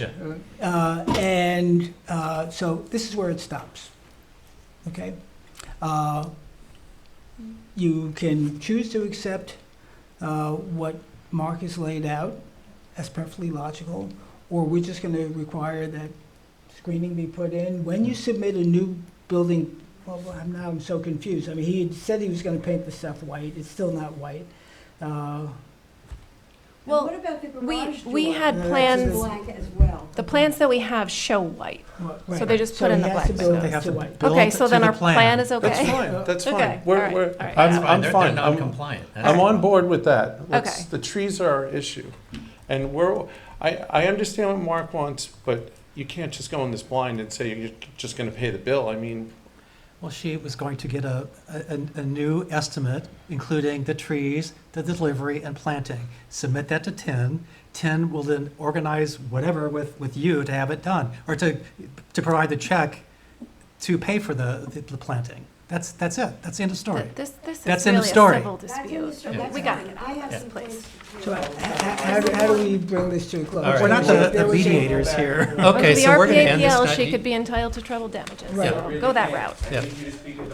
Okay. Okay, so we're thank going you. to, this Okay, is I no have longer some- our issue. Now, okay, there are two things. I have, every time I have written to this board, explained that this is a two-part plan at this point. And Part A is the trees that he intends to plant as screening, which he has indicated are Leland cypress. I wanted to understood clear and in the record that those are to be planted on his property. Of course. Of course. Okay, it's not so simply, of course, because he removed all of the surveyor's stakes as his first act of coming onto the property. Okay. So what was on the agenda? And let's, On the agenda is that he said excuse me. three new, Excuse me, I don't see that. you I were have it appointed- verbatim. Yeah, I know, but I don't see that you were appointed chair. So please, let me speak. Thank you. And I say that with all kindness. So what was on the agenda was to amend the landscape plan. What we have before us is a landscape plan. dated when? And July 28th. And that landscape plan, which has been in the file, shows 3 trees of 4-inch caliber, three new 4-inch caliber maple trees to be planted on the adjacent neighbor's property, minimum 10 feet from property line to screen garage. That is the only thing that this board is considering at that point. Anything that we say. There's a new plan dated August 2022. As I said from the beginning, nobody is ever looking at the same plan here, and that's a strategy. We will see. Michael, what's the date of that plan? It looks a lot like the plan I have here. And it looks like every other plan he's submitted. And your plan includes 3 trees on her property, so do you want to Right. resubmit your But plan? I Which was never, what- which is I what have was never presented on May agreed to 20th. Hold on the a 3 second. trees that he spec. 725, and this is. There's a plan and on So your do you want to file. resubmit your plan without the 3 trees that are designated on the plan, or on this plan, that are on her property? Oh, no, Michael, Those Michael, green we need. trees that you see right there? Yeah, that we proposed. Right, well, Yeah, that's yeah. not this part of this agreement anymore. Well, why isn't it? Because it's between those two to organize the estimate for what is going to be done. We're not approving those 3 trees on her property. Are you approving his removal of the 3 trees that he was told? That was the Yeah, condition Water of under the his- bridge, that's been No, addressed. that was the Yes, it's condition been of his addressed. building permit. We're Okay. done. Let's This is close now a the civil meeting. dispute. Let's Have a please great close the time. meeting. Here- Here's, again, I am going to go back to my simple statement. Tried Which to is- solve this for both of you. right. It's now a civil So, dispute. We are done. here's what we have. We have before us. This board is a disgrace. Thank you. I will take that as, Let me thank tell you. something, lady. I've listened to you and. Oh, well, Okay, hold on. Francis, good night, Good night, Francis. I'm a member of the public. You don't do this because your board. is Let's not- close the meeting immediately. I have sat here for hours listening to your Your blabber. your rants are not appropriate Good night, for this setting. Anyway, Rents are the only thing that answers your illogic. Good night, Francis. You gave him a conditional building permit. It was a condition that the 3 trees that were plotted remain. Now that's water under the bridge. You're enabling this guy to do whatever I think he you're wants. Good night, sadly Francis. mistaken, Good but night. Anyway, that's your own opinion. okay. Good night, That's my Francis. opinion, and I will express it at. Oh, I'm sure you will. So I'm sure you Francis, will. unfortunately, you dishonor yourself. And so what we have before us is a landscape plan dated July 28th. And we are either going to vote to approve it or to deny it. Anything that this board had attempted to do to resolve the situation between 2 neighbors, which was probably something more that we only did out of the kindness of our hearts, is unfortunately it wasn't well received or appreciated. So On either side, Francis. this true. Yeah. So this is what we have. Right, but Okay, and it shows we him- But now can't you approve affect that given what we because just he's gotta bring us a discussed, new right? plan now Well, because it's no longer part of it. we can't could approve that limit plan. out those Let's trees. Let's conditionally You have that plan approve it. Without these trees. If it's acceptable to the board, aside from those trees, let's have a condition With that it the- does not include those 3 trees on Ms. Genevieve's property. I'm sorry, I lost you there for a second. The plan would need to be revised to exclude those 3 trees. If the plan is otherwise acceptable, I would suggest that the board approve it tonight on the condition that they are not approving the planting of those 3 trees on Ms. Genevieve's property, and those have to be stricken from the plan. A new plan will be submitted. And the basis of that is because we've gone beyond. Because we can't approve plantings on other people's property. Exactly. It's a civil matter, correct? I'm fine with that. For the record, the people, I think you met them, and I think you see that they're Midwesterners, they're really nice people, and I mean. I know a lot of horrible Midwesterners. Let me finish. Myself included. Let me finish. Michael, These no more. people, Michael, no, no more. the We are gonna offer, close the this offer issue still right now. stands for the $2,000 if she wants it later. We met told them, me. they seem very nice. They're very Let's nice. move on. And if they It's want, now- if it's she now still no wants her longer- 2,000, she can Talk have to it. Tien, talk to Okay. your neighbor, So, have a good time, it's all no right, longer so for this now board. we're adjourning this for a new plan. No, to be- we're we're approving closing the it. plan. Approve it based on his submitting a plan that no longer includes the 3 Or trees. you can just mark those out and sign it, can't you? No? Yes, it'd be- Well, technically, it's No. a site plan of our, the other property He- doesn't matter. It's he not can't- part he of can't. the, So they just need to be resubmitted without the trees in They the have to be neighbor's lot. Corrected, resubmitted plans. Now, is there any additional screening here Nope. beyond that? The screening that exists? That's the plan we're approving. Okay. Well, less the 3 trees in the neighbor's yard. Whatever shown along the property line. Right, right. Okay. Nothing All right. that is beyond the property All line right. You counts. want to put forward the motion? Oh, God. Okay. I move we accept the application under the condition that a new plan is submitted that removes the 3 trees on the neighbor's property. Condition on removing the 3 trees on the neighbor's property. Period. The removal of those proposed trees. The removal of those proposed trees On on the live neighbor's trees. property. On the landscape No plan. removing any On the trees. landscape plan. Yes, Okay. we don't want to remove trees. Okay. All I'll right. second that. John seconds it. All in favor? Aye. Okay, thank you. so, we have on the agenda, one that we don't have jurisdiction over that, and then we had intended to review some landmark designations regarding 43 Hill Street and 209 Windmill Lane. However, they have to be renoticed and just renoticed, right, Alice?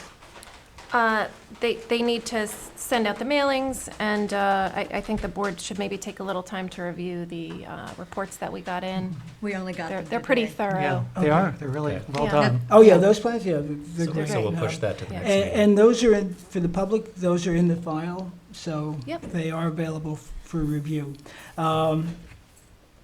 We'd like to discuss canceling or rescheduling the October 10th meeting due to Indigenous Peoples' Day, which falls on a Monday. And Alex, there- do you Alex, do you wasn't there know recommended the day? volume of work that is coming before us? Hard to say. I don't think we've done the notice for that yet. We Right. have relatively few cases that have been advertised, I think, for the September 26th meeting. Mhm. There were, I think, maybe about 5 new cases. Right, okay. So, the first question, I think Tuesday was not available. Tuesday, the 11th is a Board of Zoning Appeals. Oh, okay. I So had it's that. only Wednesday. And was that? Wednesdays Wednesday- are available. I will not be here, but this room is available Well, we'll miss you. if you want to reschedule to that day. What is Wednesday? The It's at 12th. The 12. Is that a holiday I should be aware of? Oh, is that It's the 3rd day of Sukkot, No. according to my calendar. Oh. That's not a. It's a holiday, but not a big one. That's not a big one. That's not a big one. Okay. Do you want to meet on Wednesday? I think we should, just because I think we've seen the volume, because we missed a meeting in Yeah. August, which is a light month. I'm afraid Yeah. of the volume if we don't have 2 meetings in October. I'm inclined to agree. Works. I am available that Wednesday. That I'm works. available. If for 2 me. other folks are, I don't know if you are. Yeah. Okay, so let's do that. Alex, if you could alert the building department. Yeah, and- That and- will move that October 10th meeting to October 12th. Okay. And just to clarify, for One Hampton Road, that got adjourned to the October meeting. Would that be the October 12th meeting then? Well, It's really whatever the applicant Whenever wants. they're ready. Okay, I mean, well, it's been out there for months. We'll Yeah. offer him the opportunity to present on the 12th if they're ready. Is there, on that property, is there any risk of, building failure, given what's the situation, where someone It could be was- hurt it was- on the It street? was scaffolded and netted for the longest. Yeah. I mean, I know. that's an issue that, Yeah. And he's been coming down for doing little paint scrapes on. yeah, I mean, but if it's going to cause a potential issue with pedestrians. It's something that should be addressed. And he can do Ballcastle at the same time. You know, Yeah. Okay. So unless there are any other... One other issue. Yes. Listen, Peter served with me on the demolition committee. Oh, that's right. Thank you for And I reminding need me. somebody else on the demolition committee, because right now I'm a committee of one. Well, I I'm on sign, but I'd be happy to serve with you and Yeah, you know, There's not actually, not much out there. that would make a lot of sense, given your yeah, history. given your background, Right. yeah. Okay, so Sarah? yeah, I'll You do are the- that and I'll go off. We have sign. one right now. I'll send it to you on Dale Street. Okay, great. So unless there are any other public comments, then I move that it's just about 10 o'clock, right? Yes. We'll call it 10 o'clock for Early. sake of ease. Early meeting. Earlier than I thought it was going to be. So I move that we close this meeting of the Board of Architectural Review and Historic Preservation. Second on that? Second. Second, John. All in favor? Aye. Thank you, ladies and gentlemen.